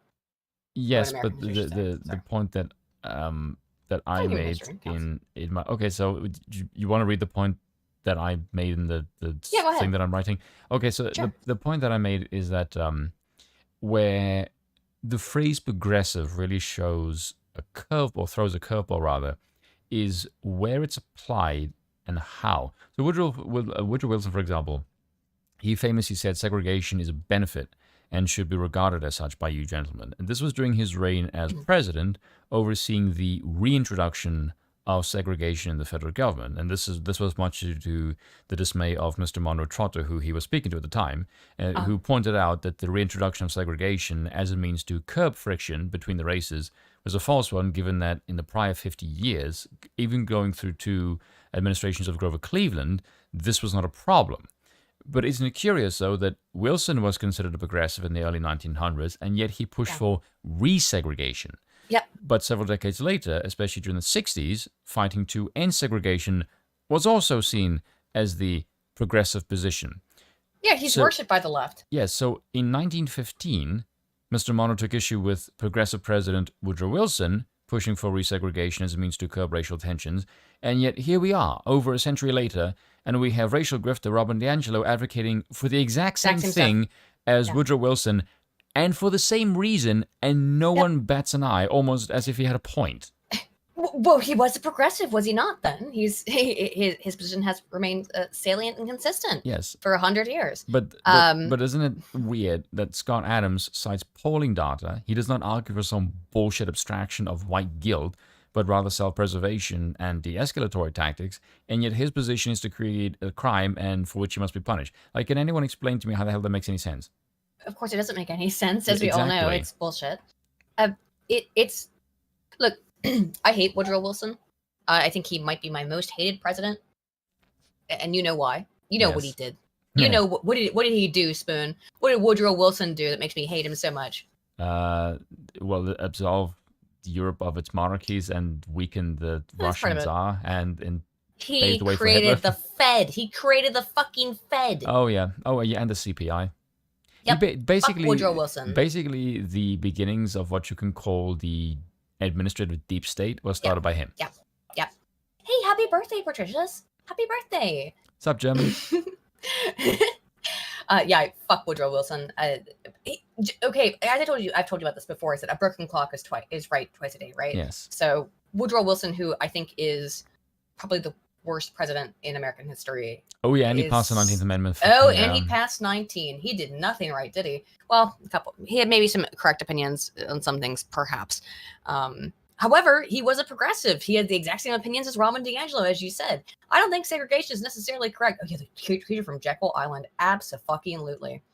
Woodrow Wilson was a nightmare human being. I think Scrump has done excellent streams on that, by the way. If you go watch Scrump's channel about Woodrow Wilson and Jekyll Island. I do think segregation is natural, though. It doesn't mean so much between races, but like you have nations and borders. Like, what the hell do you think that is? You segregate people based on a nationality. Yeah, people still segregate constantly. Yes, exactly. But like where it seems to get off the rails and iffy for us is when the state does it. But even then, that gets iffy. Why would the state to do like fucking anything, generally speaking? Yes, but you know this about me. Yeah, but like so here's something else that I wrote in the thing is that if you look at segregation, is that if you were to just look at segregation as a means of what you do in terms of power structure, is that America, being as large as it is basically a land with many region codes and many different cultures, and whether this be race-based or region coded. And if you look at desegregation from a cultural perspective, a view that you would never hear in the mainstream in a million years, you can frame it as the slow erosion of one European ethnic group's way of life in America. And what about those who favored segregation? What about them not wishing to associate with a culture they deem lesser for whatever reason? What about their right to association, which is supposed to be guaranteed by the Constitution? So if you completely ignore their pleads and you merely decry them as backwards races, not enlightened enough to appreciate their own demise, regardless of how you may feel about it, you are arrogantly deeming them lesser in your eyes. And this is not a motive to further some grand vision of equality or integration. No, it's just the overseeing of the destruction of one way of life by greater power, only to usher in something foreign and unknown by the power who deems itself morally superior for doing so. So under this banner, the sacrifice is seen as righteous and noble, justified in advancing what it alone can qualify as progress for the social vision. This is basically just neocolonialism. Yeah, people still segregate for all kinds of reasons. People still segregate into hobbyist groups, as Keebler says in the chat. People will self-segregate into groups that they want to be a part of. It's weirdly only a problem. Well, it's weirdly only a problem in the West when white people do it. Everyone else is allowed to do it, but under all that kinds of circumstances. But when white people do it, and then it's a problem. And it's like, no, come back, white people. We need your tax. I mean, we need you to be a part of this. you know. And yeah, Harry Truman was a real piece of shit as well, but everything that Harry Truman did was, as I said in the chat, it relied upon the precedents that were set by Woodrow Wilson. If you want to look at if you want to pinpoint a single cause of the downfall of America, I think it's Woodrow Wilson. Or at least for the 20th century, absolutely. For the 20th century, for sure. Yes. Because I think, okay, I'm just going to say something really based. European civilization is the best in the world. We have cultural supremacy, and I don't give a flying crap who the hell disagrees with that. You're wrong. And the thing of it is, if you... Japan? Asia? Yeah, but in America... You respect those cultures as well. Yes, no, I do, but that is a conservative culture. If you bring those Asian cultures into the American and they perform the exact same conservative culture in America, they will succeed because that is the cultural success. And the thing of it is, if you have a group of people that are individualistically orientated and they are morally grounded, and you don't have this power disparity between the races, there's nothing for the government to exploit between the people. So the government has an incentive to cause and keep the disparities forever because this is how they forever gain grifting power. Because this is why they don't want people to be like whites, because they would lose power. No, it is not within the American government's best interest for black people to excel and succeed. Fuck you, keep the Dutch are the best people in Europe. They grow all your food. Piss off. Go bother some more clogs and tilt at windmills, dude. Shut up, you shit. But no, it has been very clear that it has been in the United States government's own self-interest to keep the black man down. And I'm not joking. That's real. That's why they kill their babies. That's why they have heavily what do you think affirmative encouraged... action was for? That's affirmative action. That's all of this is actually entire to keep design, to keep black people from succeeding. And I like, it sounds conspiratorial, but it's true. It's one of the most true conspiracies. We did a stream the other day with Walt Hype over on his channel. It is one of the most true conspiracies. It's been not just all but proven. It's been super proven. The United States government has intentionally kept black people down, but not in the way that they claim to have been kept down. In terms of the Black Lives Matter narrative, right? The way that black people are kept down are far more perverse and extensive than that, and it goes back all the time to the American government. I will have these, I can't say that word, voting Democrat for the next 80 years. Who said that? 200 years. I thought it was 80. Yeah, 200 years. 200 years. Who said that, Spoon? LBJ. Yep, that was Lyndon B. Johnson. Yeah. Also openly progressive. A progressive, the VP of Kennedy, said that he would have black people voting Democrat for the next 200 years. Yeah, fucking purebred, Frosty. Shut the fuck up. But like, disparaging me in my the race, Democrats have been pretty overt and honest about this, and that's why you do get base black people who have come out of it and I'm going to base and red pilled, because this actually is a red pill for the black community, who come out the other side and realize, holy shit, the United States government is actively psyoping us. Yeah, and has been for at least 16 years. Yep, more than that. Yeah. Try 100. And the racist Woodrow Wilson may have been wrong, but he was wrong for the right reasons, which is kind of fucked up. The United States government, if you look at him now, actively really does keep black people down. And then they become their own enslavers, which is so fucking awful. I don't think that he was necessarily in favor for the progress of colored people, hence the resegregation. But if you look at him now, it's kind of like, yeah, there may have been a point to that, because he said there's a prejudice against colored people that's going to take more than a century to overcome. And you look at him now, like, there's maybe an element of truth to that. Yep. That you don't really want to admit, but... 89 precisely. Thomas Sowell and people like Larry Elder. There's a lot of black people who are awake to the stuff that has been done to their community in the United States, and how they have been used as a political tool. Yeah, because Thomas Sowell says if you look at the progress of black people 100 years versus post-slavery versus 30 years of the federal government, and like the federal government did way more damage than the I've said it time and time again. In 1960, the black family was more intact than the white one. Yeah. Than the white family. And some places, now the black family is totally destroyed. Rates were even higher than the whites. And now they're 85% of black children born out of wedlock and continue to be raised in fatherless homes. You see, okay. That's entirely the federal government. This is what's fucked up, is because if you listen to Walter Williams, I watched a video with him, and he just said black people made their best gains during segregation. weirdly they did Which under is under true. harsh. Well, Which is really fucked up because then you look at Woodrow Wilson and then what he says about segregation being a benefit, that technically speaking is true. you might Which is call that fucked up. Which was you like, might call that harsh evolutionary conditions, right? Harsh evolutionary conditions force a group, whatever it may be, to select for the best genes, right? but it also says that, hey, look, you don't need us white people. Yeah, they don't. Well, they But that's what the segregation does. Is it forces you like, yeah, you don't need the white man. We will fuck you up. And then you look at what the fucking progressive now- advocate for day is like. Yeah, that actually screwed up is actually compatible with what the progressives of the 20th century said, just Wait, for and different fast reasons. forward- But that's what's and- really fucked up. Well, fast forward to now, and when Scott Adams says he doesn't want to live near people where half of them want to fucking murder him or think it's okay Yeah. to kill him. Yeah, or And just he's have like, a well, I problem don't with his existence. I don't want to be near people who think that my existence is a problem. I think that they're mutually intelligible kind of ideas. Is that it's not okay to be white is the same thing as you should be dead, and that's very scary. If you're somebody where you half of a group of if it's a coin flip on whether or not this person thinks that you shouldn't be allowed to exist, that's kind of fucked. And I think though Scott Adams, is he wrong? We've talked about it before. I don't think he is. How could he be V wrong is sending about that? me inappropriate things on Discord. He probably sent it to me too. Yeah, he did. Yeah. I love how you're like, V sent me inappropriate things on Discord. Like, he probably sent it to me too. You do realize if V ever PMs me something, you know it's not appropriate. I know. I love V though. V's great. V's hilarious. He's such a funny guy. Shall we move back into Curtis? I think we've gotten away with our aside. My only last point on that is that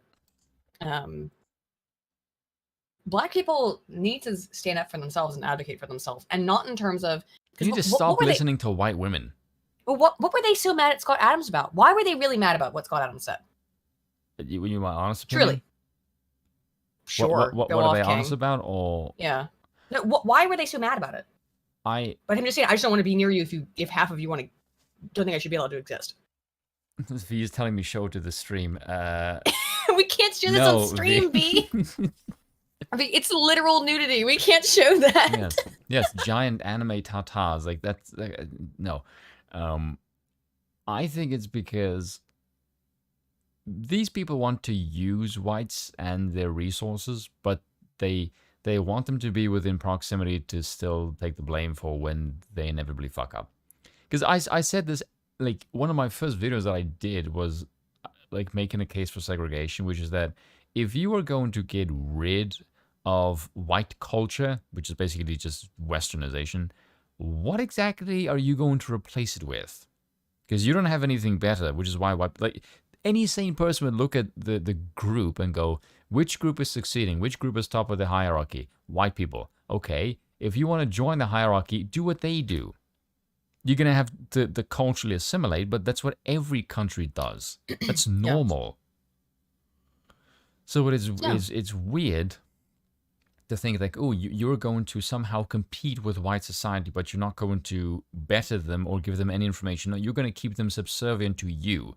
That's you are going for enslavement. Excuse me, Spoon. Do you not understand how important Black people are to the United States? Shut the fuck up, woman. Don't interrupt me. They taught us how to wash chicken and put Lawry's seasoned soap on it. I come from South Africa. I don't need to be taught spices by black. South Africa? I was taught spices by Indian people. Did you not get my joke at all? I do.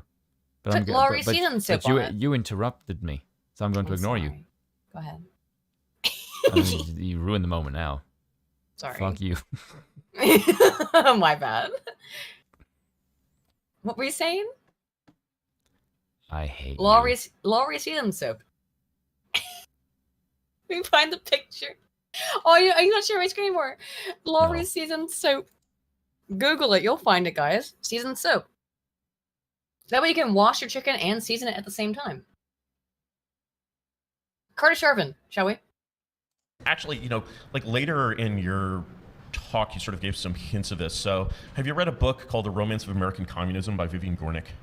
No. This was recently republished by what's that? NYRB. It came out in the 70s, and it's basically a description of growing up in... Someone make a list. Someone makes a list of Curtis books. has a book. Every time Curtis has a book, I'm like, ooh, what's this? Ooh, land and... What was the name of the book?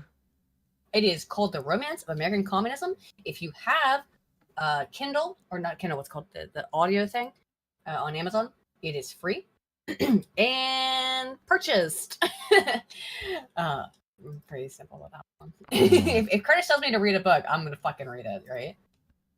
Ooh, yeah. Let's go. Where the hell is my... Hold on a second. Give me... Essentially a red diaper baby, household in the 70s. And of course, because it's written in the 70s, the author, Ms. Gornick, who basically fell out of Marxism and became, or communism, or whatever we want to call it, progressivism, let's say progressive, who fell out of progressivism, and my grandparents were American communists, always said progressive. They would never use the word communist. Right, which is also interesting to note about Curtis, is that his parents were communists. Were like communist activists. So he's kind of on the inside of this stuff, you know what I So mean? for him to go from that Yeah. to this is yeah. What a move.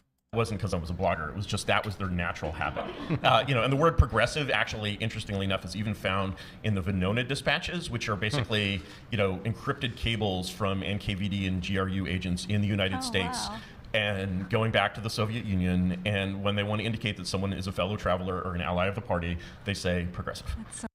You see what I mean? Like this is not he a knows. normal mind. He grew up in it. Yeah, he grew up. But yeah, this is some weird shit that 99.9% of people have no fucking idea what the hell he's talking about right now, and that includes me, by the way. I think I understand what he's saying, but he has a very unique perspective. Yeah, but it's basically he's talking code.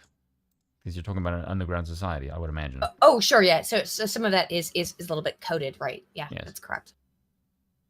So interesting. Like the word hasn't really changed since like you go back far enough, and it's like Teddy Roosevelt, right? So it's sort of a broad.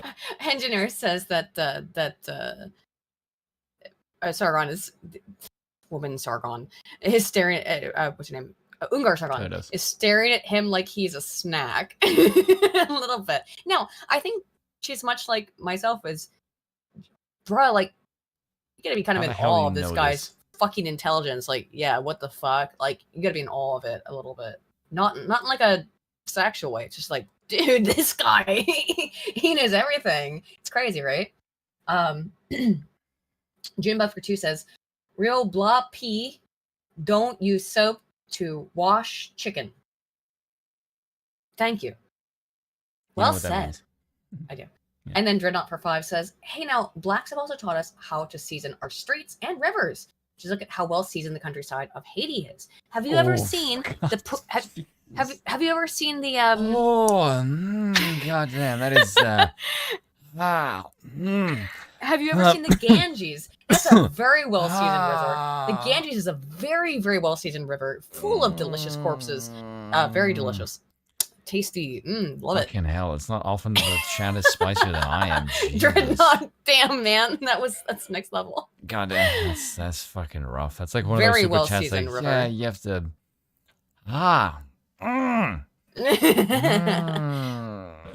It's much broader in like the teens, but you don't really get it being used except as like to mean like part of the movement. You know how they said movement with a capital M in the 60s, right? And so you have this like very, very deep continuity. And one of the things that you see, for example, in the Gornick book is like cancel culture is just in full swing in the 70s in American communism. You have a family history of this. Gornick's, I mean, this is an oral history basically, so it's like Studs Terkel style. Right. So it's really freaking awesome. And then you go, you can go back even further. There's this wonderful book. Have I mentioned this to you? Bella Dodd, School of Darkness? No. So Bella Dodd was a Brooklyn school teacher. She was Italian. My grandmother was Jewish. I think he mentions like 6 books. Well, yeah, I'm hanging on every word, right? Like, what's this book, please? Belle Dodd? I can't find anything on that. So that's the author's name. Yeah, I tried to look her up and I couldn't find it. Belle Dodd. Hold on a second. Gave me some random, Kristen Bell, which is not what I wanted. Google. They're almost let me try DuckDuckGo. Bell. I'm guessing I heard him right. Bell Dodd. Is that what he said? So Bella Dodd was a Brooklyn school teacher. She was Italian. My grandmother was Jewish, but they were almost the same thing, kind of in a way, in that area at that time. And so basically, they were both communist school teachers in New York City public schools. Now, Bella Dodd did somewhat better I have no than idea. my grandmother, I don't know at least in how her to spell party it. career, and rose actually to the point where she was on the U.S. Politburo. And you know, in case you didn't know that the U.S. had a Politburo, think again.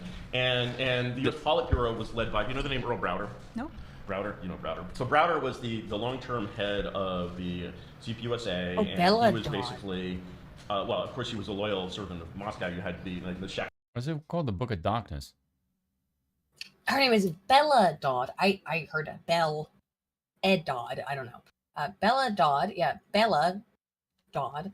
Bella was Dodd a and the teacher, lawyer, communist infiltration labor of the Catholic Church. union activist. Yeah, Communist Party. Okay, so it's okay. So that just to again, Curtis is like on a different level. So he's talking about this woman who was a teacher, lawyer, labor union activist, member of the Communist Party in New York City and the teachers union, vocal anti-communist activist after her expulsion from the party in 1949. Ooh, I wonder why. I wonder why. Yeah. The Knights and Trotskyites and all these other scum, you know, Lovestonites. Talking about my parents, man. You're right. They are scum, actually. It's okay. They're scum. Thank you. No problem. I must have misheard something then. No problem. But yeah, you know, so and the party line, you know, early in the Roosevelt administration had been like these are social fascists, like we have to like, you know, the sort of the splitting the left had been the party line. And then in the mid-30s, Stalin comes out with a program with the Popular Front. And the Popular Front is basically instructing all the orthodox Marxist-Leninist parties of the world to like unite and make a common cause with New Dealers and you know, previous social fascists, et cetera, et cetera. And so Earl Browder is kind of the architect of this strategy, or the manager of this strategy in the U.S. And he's a very not Jewish actually, very charismatic Midwestern. In case you were wondering. Yep. Which was important that he was not Jewish. It certainly, I mean, even as late as toward the end of World War. This is something else in the comments on anti-Semitism. I saw a poll, and I really believe this from the period. If you asked Americans around like even 1945. If they like Jews or not, like 90% of them would be like, no, I don't really like Jews. Well, especially in 1945. Well, I mean. yeah. Sure, but like, that's a very odd thing. Like you're winning the war for Jews. Well, no, it's not the war for Jews, but well, they were told they were. Well, no, they actually weren't. Well, no, that was.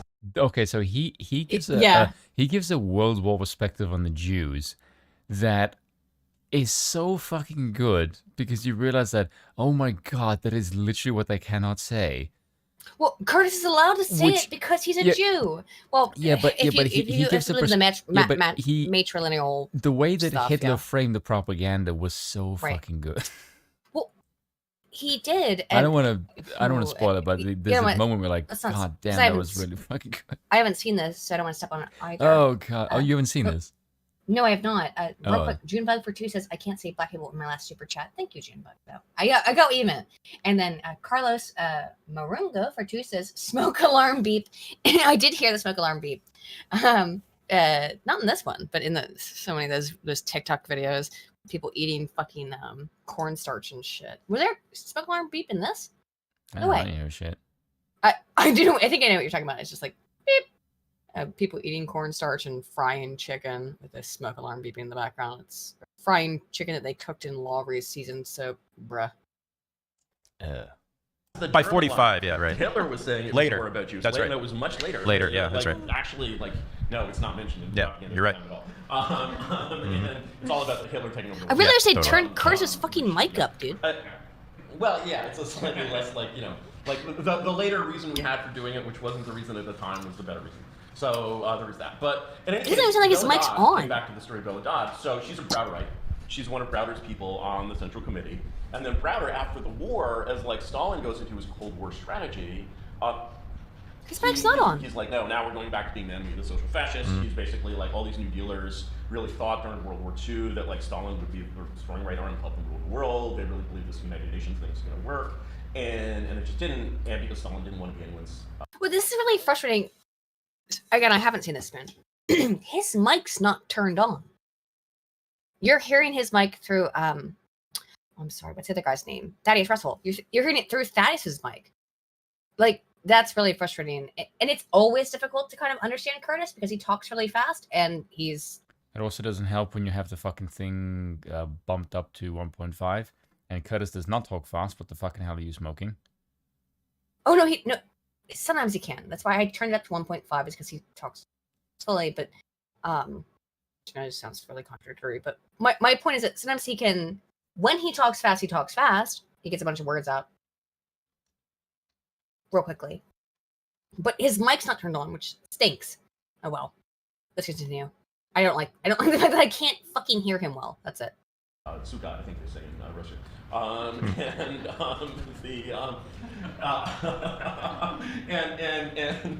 And so, you know, Browder has to get purged. And he gets purged through something called the Duclos letter, which is just like Stalin could purge someone by having a letter written in an Orthodox communist journal in Paris.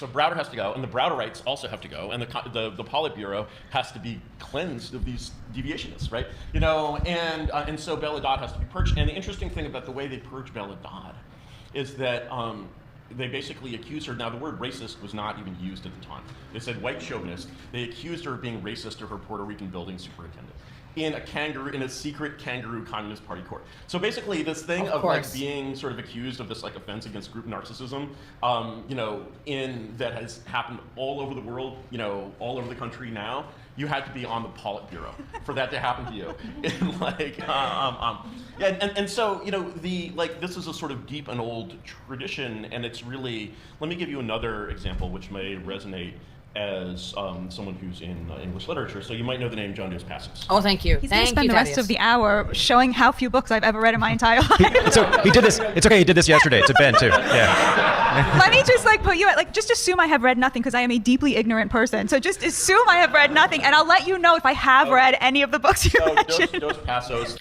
To be fair, like this is not on Ungar Sargon at all. Like, because the shit that Curtis pulls out of his brain is like stuff nobody else has read, right? You know, it's because he likes obscure shit, very obscure stuff, and so no shade whatsoever on Bacha Ungar Sargon, because no one's read it besides him.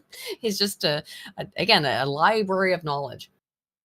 The reason I mention him... I actually have heard of him, yes, but... Yeah, he gets assigned in high school a lot. And Dos Passos and Hemingway were good friends, and Dos Passos was one of the leading lights of the American literary left, and an amazing, you know, writer. I mean, basically, you got to realize everyone in the 30s who was cool or talented at all was a communist. Yes. There are slight exceptions, very rare exceptions. I recommend a book called The Red Decade by Eugene Lyons. I have that book. Let's look it up. The Red Decade. I have that book. Red Decade. Eugene... Yeah, Eugene Lyons. Lyons spelled Lyons. Cool, I got it. And it is now on my reading list. There it is. And add to my list. Out of print. Oh, this is an old book, yeah. Yes, it is. 1970. Not that old, but I would not consider that old in terms of literature. Let me add this to my list of reading. Added to my list. Okay.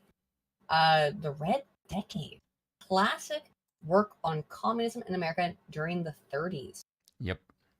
Listen to every word this man says, right? Because, like, if it's not very clear, he knows what he's talking about more than literally anybody else. I've heard whatchamacallit mention this book as well. Interesting. Have you did read it? You did read it? Oh, did Michael Miles reference it? Yeah. Razor Fist apparently always talks about it. Oh, yeah. I must read this then. Yeah, there's another book he mentions as well about the Second World War called Human Smoke by Nicholas Baker. Yeah, interesting. And Neon Suspenders, it's true, most creative types were commies.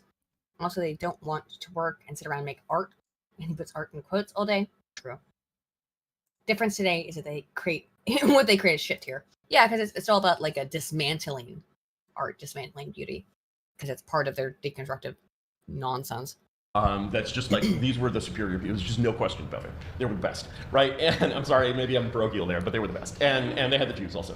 And so Dos Passos, who's not a Jew, some kind of Portuguese thing, and he's friends with Hemingway. And he and Hemingway, who Hemingway later worked for the KGB, or worked for the KGB at this time or sometime, right? And I think it was the KGB, not the GRU. And they go to Spain and to see the revolution, because the revolution is just like, it's like Ukraine. It's like exactly like Ukraine. It's as cool as that, right? And so they go to Spain to see the revolution, and Hemingway is just like, oh my god, this is great. This is like, it's like bullfighting only real, And Dos Passos has basically the same response as Orwell. He's like, holy shit, this thing is fucked. And so Dos Passos comes home and he breaks with the party and he gets canceled. And, even at that time, so there's like a secret speech that was made by Browder to the Politburo sometime in the mid-30s. Wait, can you spell out what it was? It was he saw carnage. He saw war. Not just that he saw war, but he saw that there was actually something evil about his own side. Huh? And which was what? Spell it out. It was communism. It was Stalinism. It was, basically like, here you are. It's like, imagine you're a libertarian. Like the feeling of, my grandparents were Stalinists from the 30s through the 70s. They never deviated, right? And, imagine you're a libertarian. Okay, you hear that the libertarian paradise is being built in Honduras. You're just like, oh my god, Honduras. I wish I could go to Honduras. Say it costs like $20,000 to get a ticket to Honduras. You're just like, wow, I wish I could live in Honduras, like a libertarian paradise where we use Bitcoin all day long, right? And then there's just like some asshole, like some shit lib or something, is tweeting that actually they're just killing all the Indians. You're just like, oh yeah, that's the bitchy thing that you would say, right? But in fact, Stalin's Russia was Stalin's Russia, and the insane shit that Orwell saw go on in Homage to Catalonia was going on, right? And so basically, as soon as the left got in power in Spain, they established the secret police state. And before they had the secret police state, they were, of course, killing nuns and, the usual, right? There was a real red terror there. And which they do every time. When the left gains power, they start killing people. And then they blame their non-extant, even sometimes right-wing enemy, say they're the ones doing it. It happens every single goddamn time. It is always projection. It happens every single fucking time. Aristotle was right. Aristotle has yet to be proven wrong. Spoon, has he? I've yet to see it be proven wrong. And so Dos Passos basically sees this, and he has a crisis of conscience. He has a crisis of faith, and breaks with the party. And the thing I was about to mention is that Browder made this speech in the mid-30s, which I think is true. And he's like, we have people at all the major publishing companies. You can't get an anti-communist book published. And that was already true at that time. That's at the point where you have to find any kind of an orthodox views. You start going into little publishers that you've never fucking heard of. C.C. Appleton. Amazing. Yeah. Right. Western Islands, that's later, right? That's the, and so you sort of already have this grip of cancel culture that you don't see unless you know this. So the three books by Dos Passos after he was canceled kept writing, and he wrote this trilogy, his most famous trilogy is the USA trilogy written in the 20s. God, he's on another book series that I've never heard of. This is why I tell people to listen to Curtis, because, he's a historian basically at this point. You would be hard pressed, in my opinion, to find someone who's read more academic literature than I have, even amongst scholars, because I read academic literature every single day. However, and then you think, and then I look at someone like Curtis, like, holy shit, no, it's a difference of foci, right? My foci is academic literature. He clearly reads these historical books, and he finds this shit that no one's ever fucking heard of, dude. Adam Fernand, fascinating. That's why Curtis would never go on their show, because I think Curtis would make their brains explode, and Adam would not be able to contain himself. I'm gonna say the thing. Don't say the thing. I'm gonna say the thing. I consider. I swear to God, if I'm gonna bully you if you keep saying that fucking phrase. I consider Adam and Fish to be my friends. Stop saying that. I do though, but I don't know how they would deal with having Curtis on. You do realize what you're saying is basically like a friend version of, I'm not racist, but. Is it that bad? Yes, it is that bad. Is it really? Yes. And the chat's going to agree with me. But I do actually consider them to be my friends. But you are basically just going to disparage them. You just pull the fucking Well, am I bandit off. disparaging just by saying I don't think that they would do well against Curtis? Well, to be fair, That's no one not does. nobody. Yeah, that would be a nightmare. I'd love to see it. I would pay to see it. Adam would go ape shit. Front row fucking tickets to see Adam and Sitch debate Curtis Yarvin. I just want to see. I just want to see anything. Adam. I just want to see Adam talk economics. Oh, that would be a disaster. Well, yeah, because Adam doesn't know the first fucking thing about economics. Yeah, they don't do well against their own chat. That is true. Oh yeah, that was funny. Oh, I would.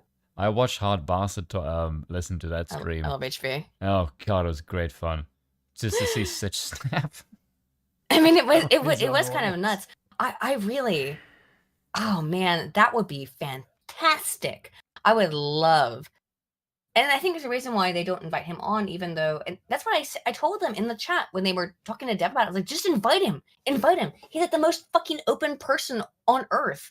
Just invite him onto your stream. He'll respond to you in 15 minutes. He's a really open dude, which, you know, it's gonna sound really gay. There's no way I can not say unless to make it gay. But oh my god, them talking to Sticks. Oof, that would be bad. That would not have been good either. That would not be good either. He would Sticks would. I know.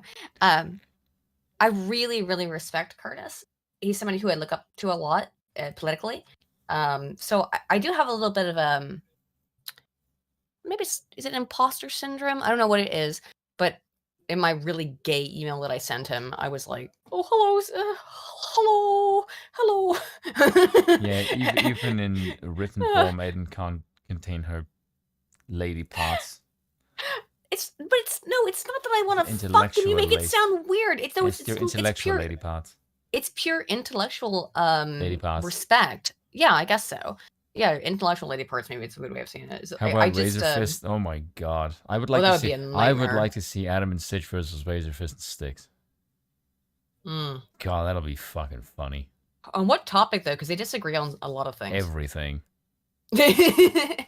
Anything and everything all the time. You basically have two leftists versus a libertarian and a conservative. Well, it's. I mean, I think after you allowed Dev to come on and just talk shit about Curtis, I think you should have Curtis on.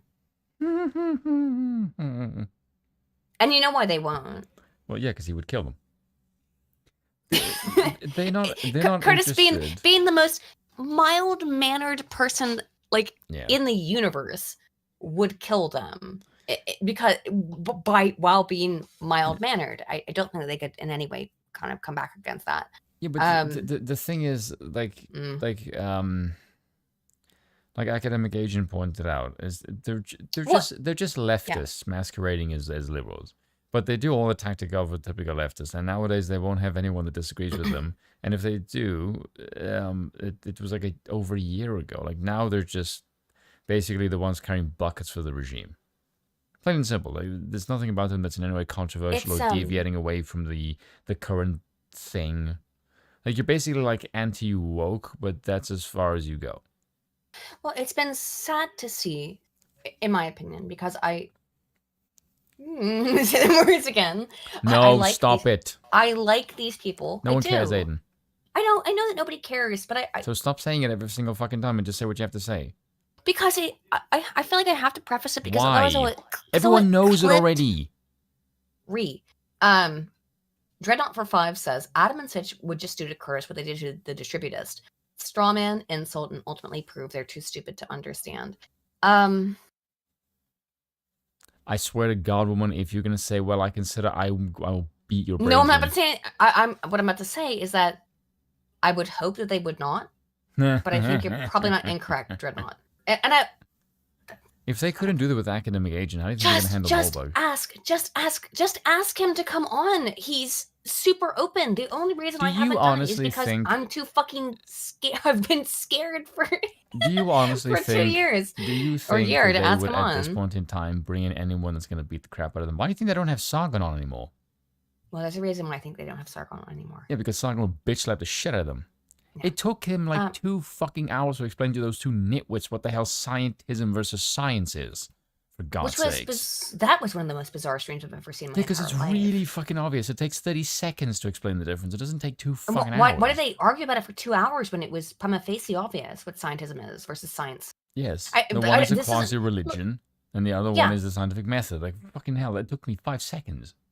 Gale on the Driven for 5 says, really annoys me. They allow people like Brianna Wu, who's a proven liar on, but ignore people like Styx or this Curtis guy. Yeah.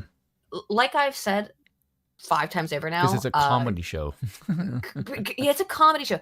Curtis will go on anybody's show. He'll go on podcasts that are way smaller than even ours. Yeah. Like 600 subs. 600 sub channels he'll go on to because he's a really. He responded to me within like an hour when I asked him, and I just need to re-email him again and say like, hey, you have to bully me into doing that, by the way, Spoon, because you know I won't do it otherwise. Because you know I won't do it otherwise. I like bullying you. Nervous. It's fun.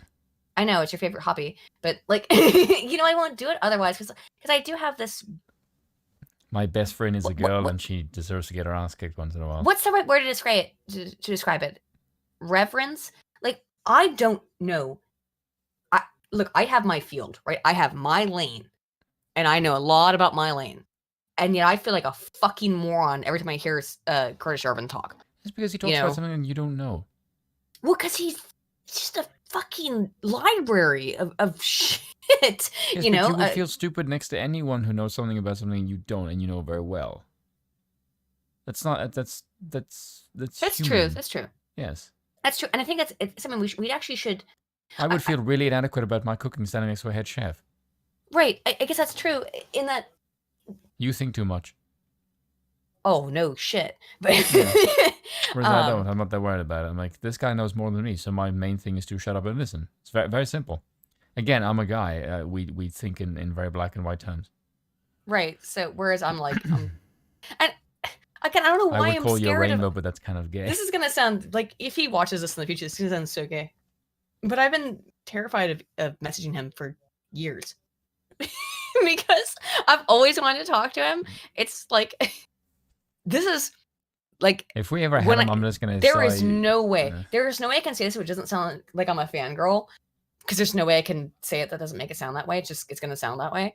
But that's the truth. Is that I've wanted to talk to Curtis for like 5 years, and I've always been so nervous about doing it because I feel like I'll look like a fucking pleb. That I'll look like a rube. You know. He said next to Benjamin Burgess. Oh God! How could you dare? Benjamin Burgess is a fucking moron. Yeah, but that's what I'm saying. Like, if that moron can sit next to him, then you can do it and you'll be fine. Yeah, I just feel like yeah, I guess so. I mean, I know a lot about what I'm talking about, but I have a very specific area that is my expertise.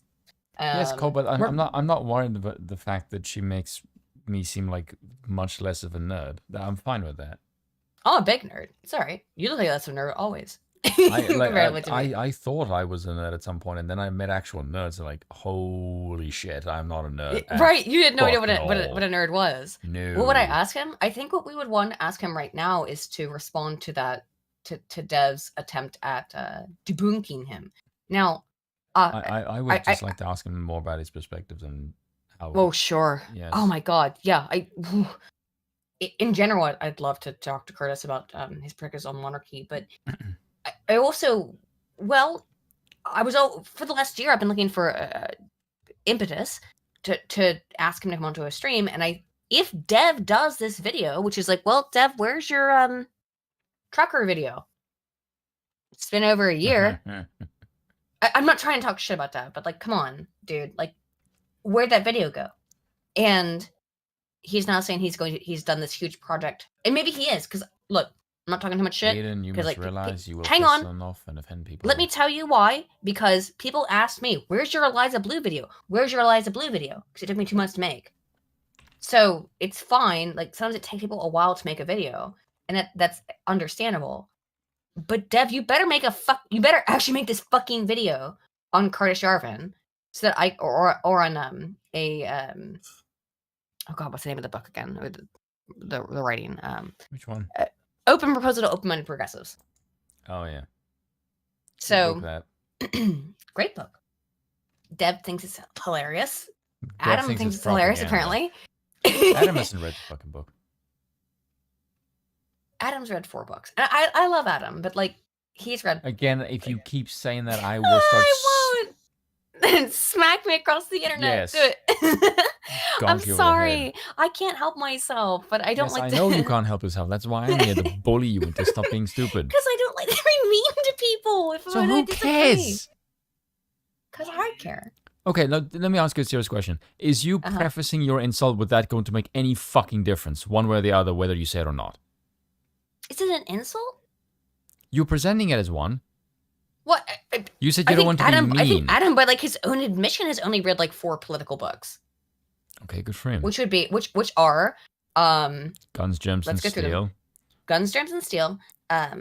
The Dictator's Handbook that you never Dictator's remember. Handbook. The what I can remember. Why Nations Fail.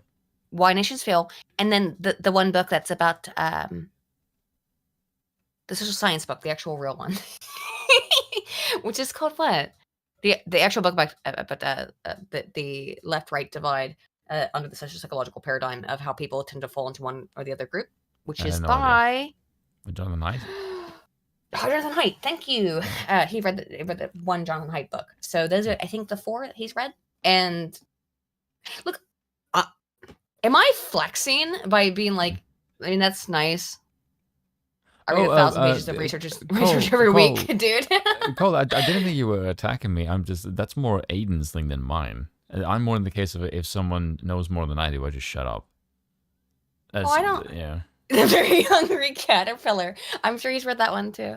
But yeah, like, I mean, when you're in grad school, like at least in my grad program, we're required to read 1,000 pages every week, and I've never, I've kept that up. For the last, 7 years, I read about 1,000 pages of work every week.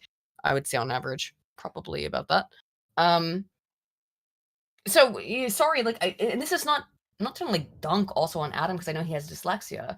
It's not his fault, at all. Explains the economic theory. But I read a lot of fucking shit. Like in terms, I read a lot of research. It's mostly research, but it's a different thing. Yeah, don't mean to brag, but I've read a book. Says Soapbox.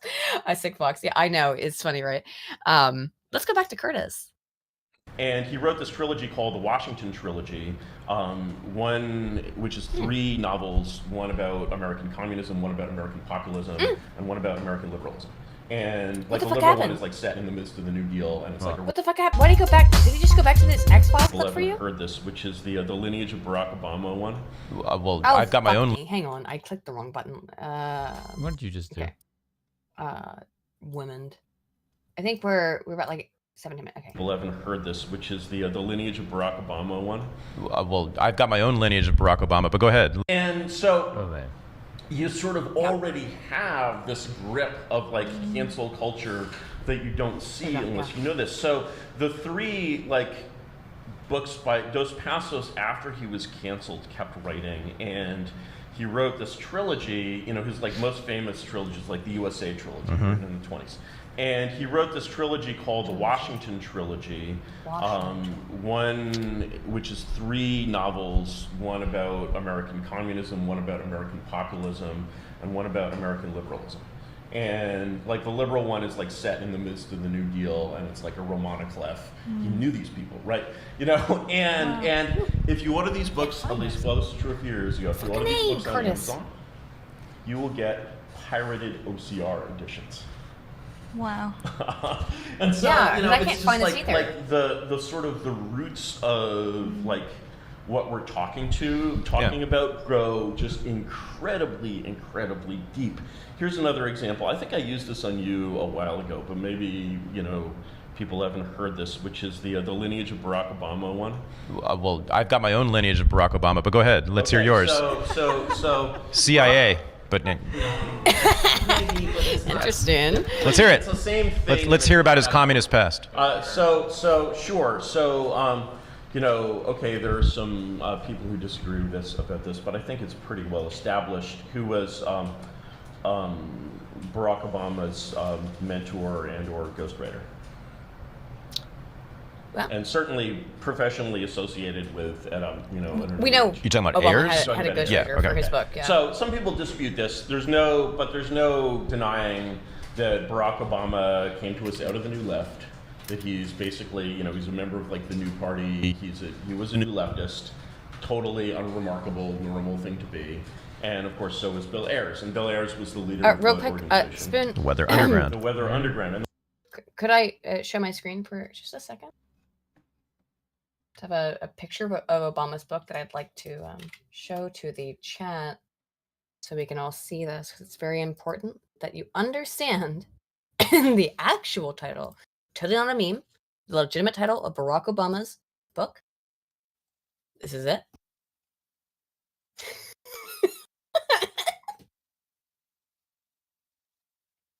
The audacity of this bitch describes his wife. Thoughts on going off on your bitch ass. New York Times bestseller. If only that was true. This is it. This is his real book. What are you talking about? This is legitimate. No, it isn't. 100% real news, not fake news. All right, sorry. I'm done. This is his book. I don't know what you're talking about. Weird. Let's go back to Curtis. The Weather Underground was a splinter faction of what organization? Well, they came out of, was it YPSL originally? It was SES. Right? Yeah, well, okay. Yeah, I think there were also some YPSLites, but Shachtmanites, yeah. One of the Shachtmanites. It was SDS though. Okay. My parents' lineage, basically.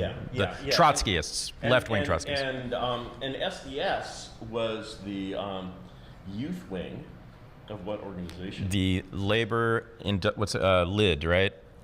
Labor, what was it called? It's a great name. It's like you should like Labor like a club Industrial. What is it? The League for Industrial Democracy.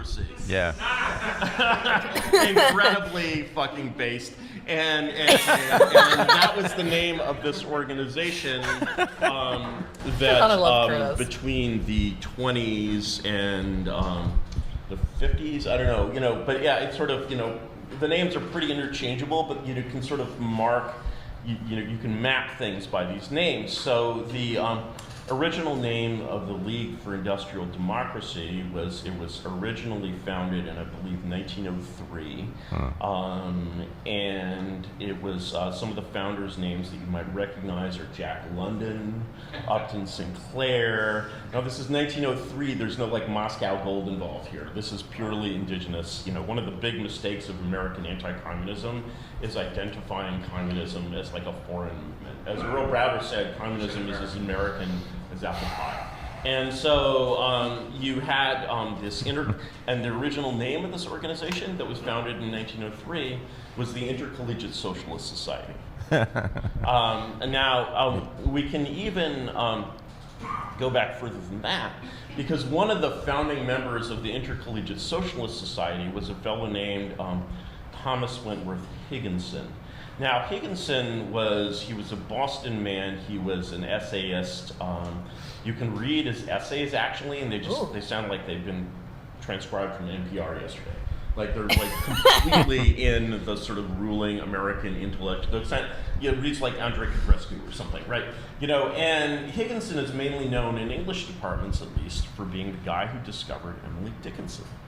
And Emily Dickinson is like, hey, I'm this weirdo living in an attic. I have these poems, and he read them, and he's like, holy shit, this is amazing, right?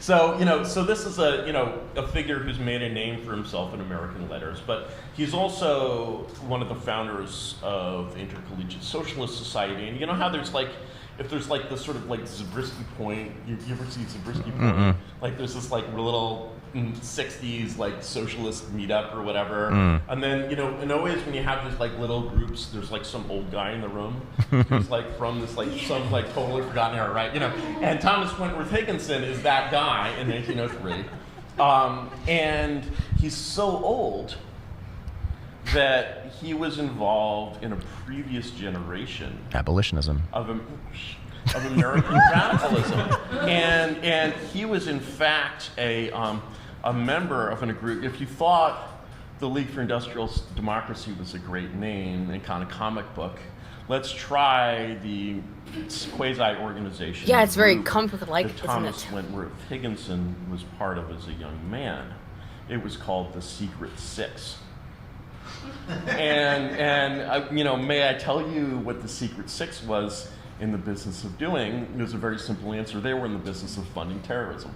Correct. They were terrorist funders for New England, and they were prominent New Englanders who were basically doing the equivalent of like rich Saudis sending money to Osama bin Laden. And the American terrorist that they were funding was, of course, the greatest terrorist of his, or certainly the greatest American terrorist of his era, and his name was? John Brown. John Brown. So, the thing is, Yes. here are these fucking Republicans in like the 1950s being like, we're the real America, we're the real American tradition. I'm like, no, you're not, right? Your tradition doesn't go back to John Brown. I mean, the tradition of like Ronald Reagan doesn't even like connect with the old right from before the war. Right. Right? This is why, and like post-war Republicanism is this thing.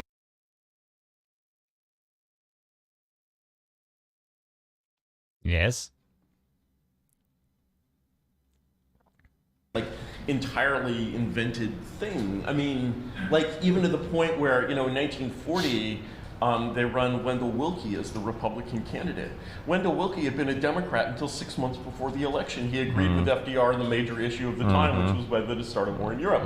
And like, once you have a like democratic system where basically the ruling party just is like, fuck it, and we'll like run 2 ruling party candidates, like, there's a lot you have to do to get back to like calling that a democracy. Right. Right.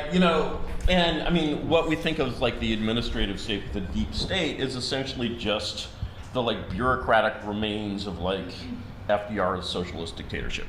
It's like his personal state that became a kind of permanent bureaucracy immune to politics. I guess it's a form of checks and balances, right? But the that is an incredibly base thing to say. And something most people would not even recognize today. You should read FDR's books. Or books about FDR. It is incredibly based. And yep. Yeah, you should very read interesting. FDR's very interesting. Folly. Because nobody else does by read this. Jim Powell. It's just or if New you want to Deal call him a or Raw lunatic Deal by or a crazy person. But Curtis reads this stuff. Nobody else does. He goes back and actually reads these historical documents. That's why he's got this incredible knowledge of where this came from, and where it's going. He discussed this on Tucker as well, actually. Not maybe as envisioned by the founders. And so the thing is, if you're doing like one of the things I was thinking of, do you know Chris Caldwell? Yeah. So if you read his latest book, basically he is very, very clear about locating the cause of wokeism in the civil rights movement and saying that basically this is a kind of a natural consequence of having a legal system that does not respect the equal protection of law. And literally, like, you're like... Which was how he saw the civil rights movement? Or what it was replacing? No, the civil rights movement. Right, so, are okay, you familiar with the term protected class? Like, how are protected classes like the same as equal protection under law? Don't you find that like a little bit Orwellian? No, because there was segregation before and there wasn't legally after. Like, that's a very important... But there's no equal protection of law, like, today. Like, okay, yes, in theory, all of these laws apply to, like, white people as well, and you can sue because of, like, you can sue Harvard for, like, anti-white or discrimination or something. In theory. But in theory, like, Mississippi's voting laws were, like, totally about illiteracy and not about disenfranchising black people, right? We can see through these things very easily, and we can see that basically by creating a system in which some people... That face is now, I'm kind of pissed off because he's prodding a nerve. Yeah, clearly. Like he is now beginning to attack. He's going to go off. Yeah. The view of democracy's illusion. That is what he's essentially doing right now. And that's why she has a dour look on her face of like, I'm not listening to... going there. I'm not listening to hear, I'm listening to react. You can see it just by her posture. Right, from the behavioral response. Yes. Because a lot of people are just not ready or able to like kind of understand or deal with this idea of maybe democracy is wrong. Maybe democracy is not a good idea. and it is a religion in the West to the point where, particularly for people who I think do not have an other religion outside of worshiping democracy, they get really upset when you start to, let's be honest, what's happening is that Curtis is about to insult your religion, your democratic religion. Yeah. No, but you'll see. People are more protected, by law than others. You've basically, this is actually the original meaning of the word privilege. It means that you have like a dual track system of law. Like, it's like in medieval England, like different laws applied to nobles, clergy, and peasants. Like, yeah, whereas we definitely don't have that now. Oh, absolutely no, of course not. No, we don't actually apply. Different laws don't apply to us differently. So there were many things that would be punished very severely if a peasant did them, but maybe if a noble did them, it was just fine. Can you think of examples of that, like today? Let me try to. I want to. No. I want to see. I love being badgered. No. I love it. I want to see. So you weren't here yesterday, and so we've been talking to Curtis for a long time, and I want to see if I can distill what you've been saying down to some thesis statements, perhaps. So one that I'm hearing is that left-wing radicalism, radical left-wing politics, is number one, indigenous to America and has very long roots going all the way back to abolitionism in the 1830s. It's true, all true. Yes, I agree with this. And that what you are reacting to, the woke politics, a lot of the bad stuff in left-wing politics has very, very deep roots in American culture and politics. It goes way back, and it has ties to these wild left-wing groups like the Communist Party USA in the 1930s, and then the Secret Six in the 19th century, and all the way. Yeah. The Puritan witch trials, like you're like, what do we call these things? A witch right. Trial, right? It's actually like there's a real continuity between the Puritans and wokeism, and it runs through mainline Protestantism, and like that's a continuity of tradition. So, Well then, okay. So what I want to know is, why does that matter? Why does that matter? That matters because if you misunderstand how we got here, you're liable to misunderstand where we are and how we can fix it. And if you imagine, sort of, you're like, this is a problem that started happening in like 2012 or something, you might be tempted to find things that look like very easy fixes that are not, and you might be tempted into a kind of false optimism. And if you're the enemy of anything, getting to be falsely optimistic is one of the best ways to beat it, because it means that they basically underrate the problem that they're trying to solve by an enormous margin. And so it's like even when you say radical left, you're basically sort of being kind of sucked into this worldview that divides the left in order to, apply like No True Scotsman and similar fallacies to it. It's like, I was talking to a French guy once, and I'm like, he's like a French conservative, and he was trying to explain to me how there were actually two French revolutions, and the first one was good and the second one was bad. And I'm like, have you heard of Occam's razor? And like there's two Russian revolutions as well. Funny how that happens. And so it's like when you can pull back the camera far enough to see leftism as a single thing, rather than this sort of kind of, especially sort of what anti-communism created was like this bizarre environment where, anti-communists were totally right that you're like, hey, wow, we had the Popular Front on. Everybody was loving Stalin. Hollywood did Mission to Moscow. Right. You could convict anyone of this. Right. Right. And in fact, even Alger Hiss, I think, would have basically become an he would have become a Cold Warrior, like his boss, Dean Acheson. Yeah. And because he didn't think he was being used by the Russians, he thought he was using the Russians. Right. Right. He was probably authorized by FDR, and FDR loved to operate that way. And so, when you sort of see this as a kind of unity rather than a separation, there's a very interesting set of books that I have, which is called Who's Who of the American Left, and it was published by Western Islands publication in 5 volumes. Jesus Christ, was edited by Francis X. Gannon, who got a PhD in history from Georgia. He doesn't even just know the book, he knows the fucking publisher. This is... Look, not a doesn't human mean brain. It doesn't mean that he's right about everything. But his ability to recite is insane. When Dev comes out and calls him, as he did, a moron, and says this man is stupid and has no idea what the fuck he's talking about, how can you possibly say that in seriousness? He's even talking about the publisher of a piece of research. Yeah, he just give everybody in the chat, everybody in the audience homework. Yeah, he's giving you some homework to go do. And it's like when Dev just goes through and says like, this guy's a fucking idiot. How could you can say you disagree with him, Dev. That's fine. Of course you can say you disagree with him. Of course you can say you disagree with him. But to call him an idiot? Say he's stupid and he has no idea what he's talking about? Are you out of your mind? I just it's not a fair critique. You say you disagree with him all you want. That's fine. That is your right, and you should if you disagree with him. But to say that he's stupid, say he's an idiot, say he doesn't know what he's talking about, I think that we've illustrated here just by playing a little bit of this conversation that is a ludicrous take.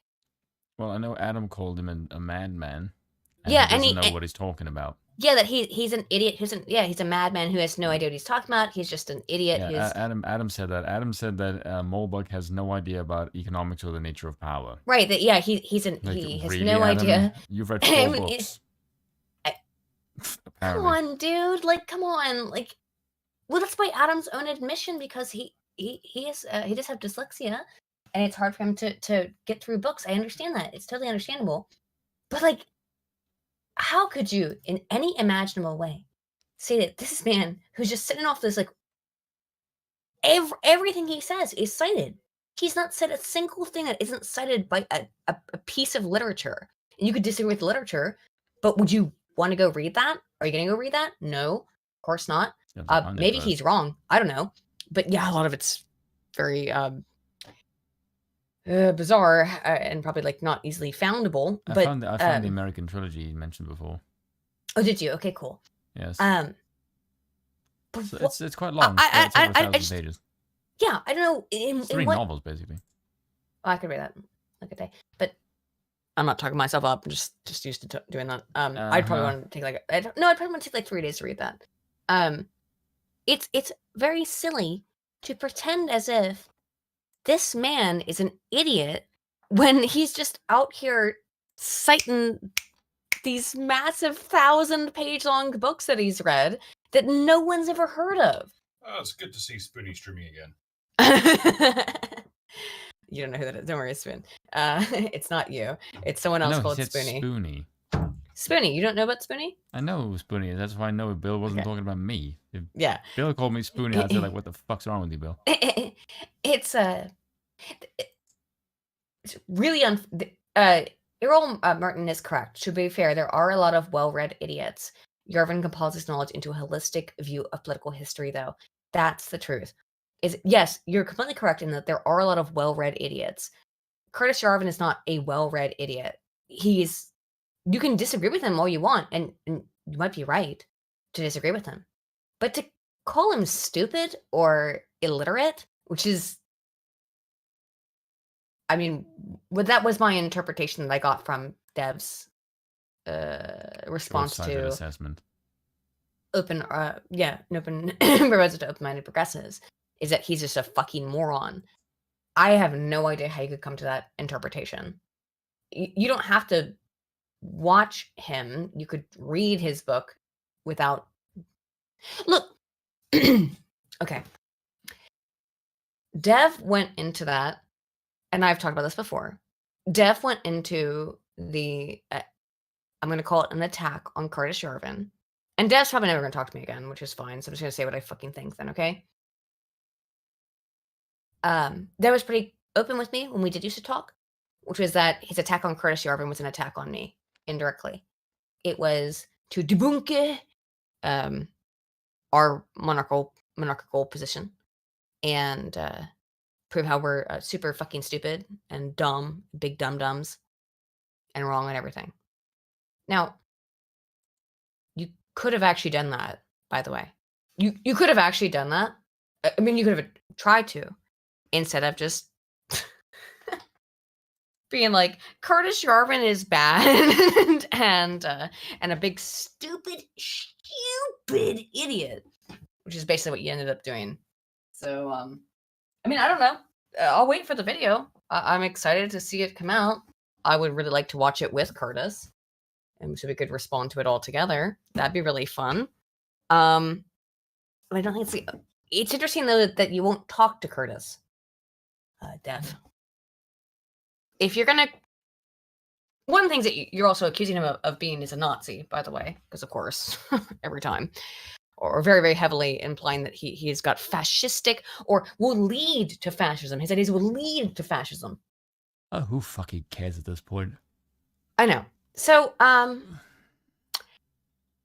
weird thing to say. Are you tired, Spoon? Because I'm actually really tired. It's 12:30. I think, like, I did say that we're only get through a little bit this interview, and it is making me tired. So, not because it's bad, but just because I am sleepy. It is 12:30. When I end it here, Hemi?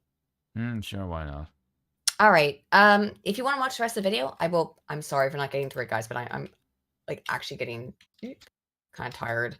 I think this is it. Let me make sure. Yeah. Okay. So here's the video. If you want to finish watching it, and by the way, go give Unregistered Podcast some of your attention. I'm too fucking sleepy to get through this though. Let's go. Not tonight, and that I'm gonna go to sleep tonight. Let's I think we'll end it here then. Thank you all for hanging out on this random ass podcast that we did, stream, whatever, and then we did out of nowhere. And I hope you all of you out there, I hope you have a wonderful evening, afternoon, wherever you are. And we will see you next Wednesday. Bye-bye. Have fun.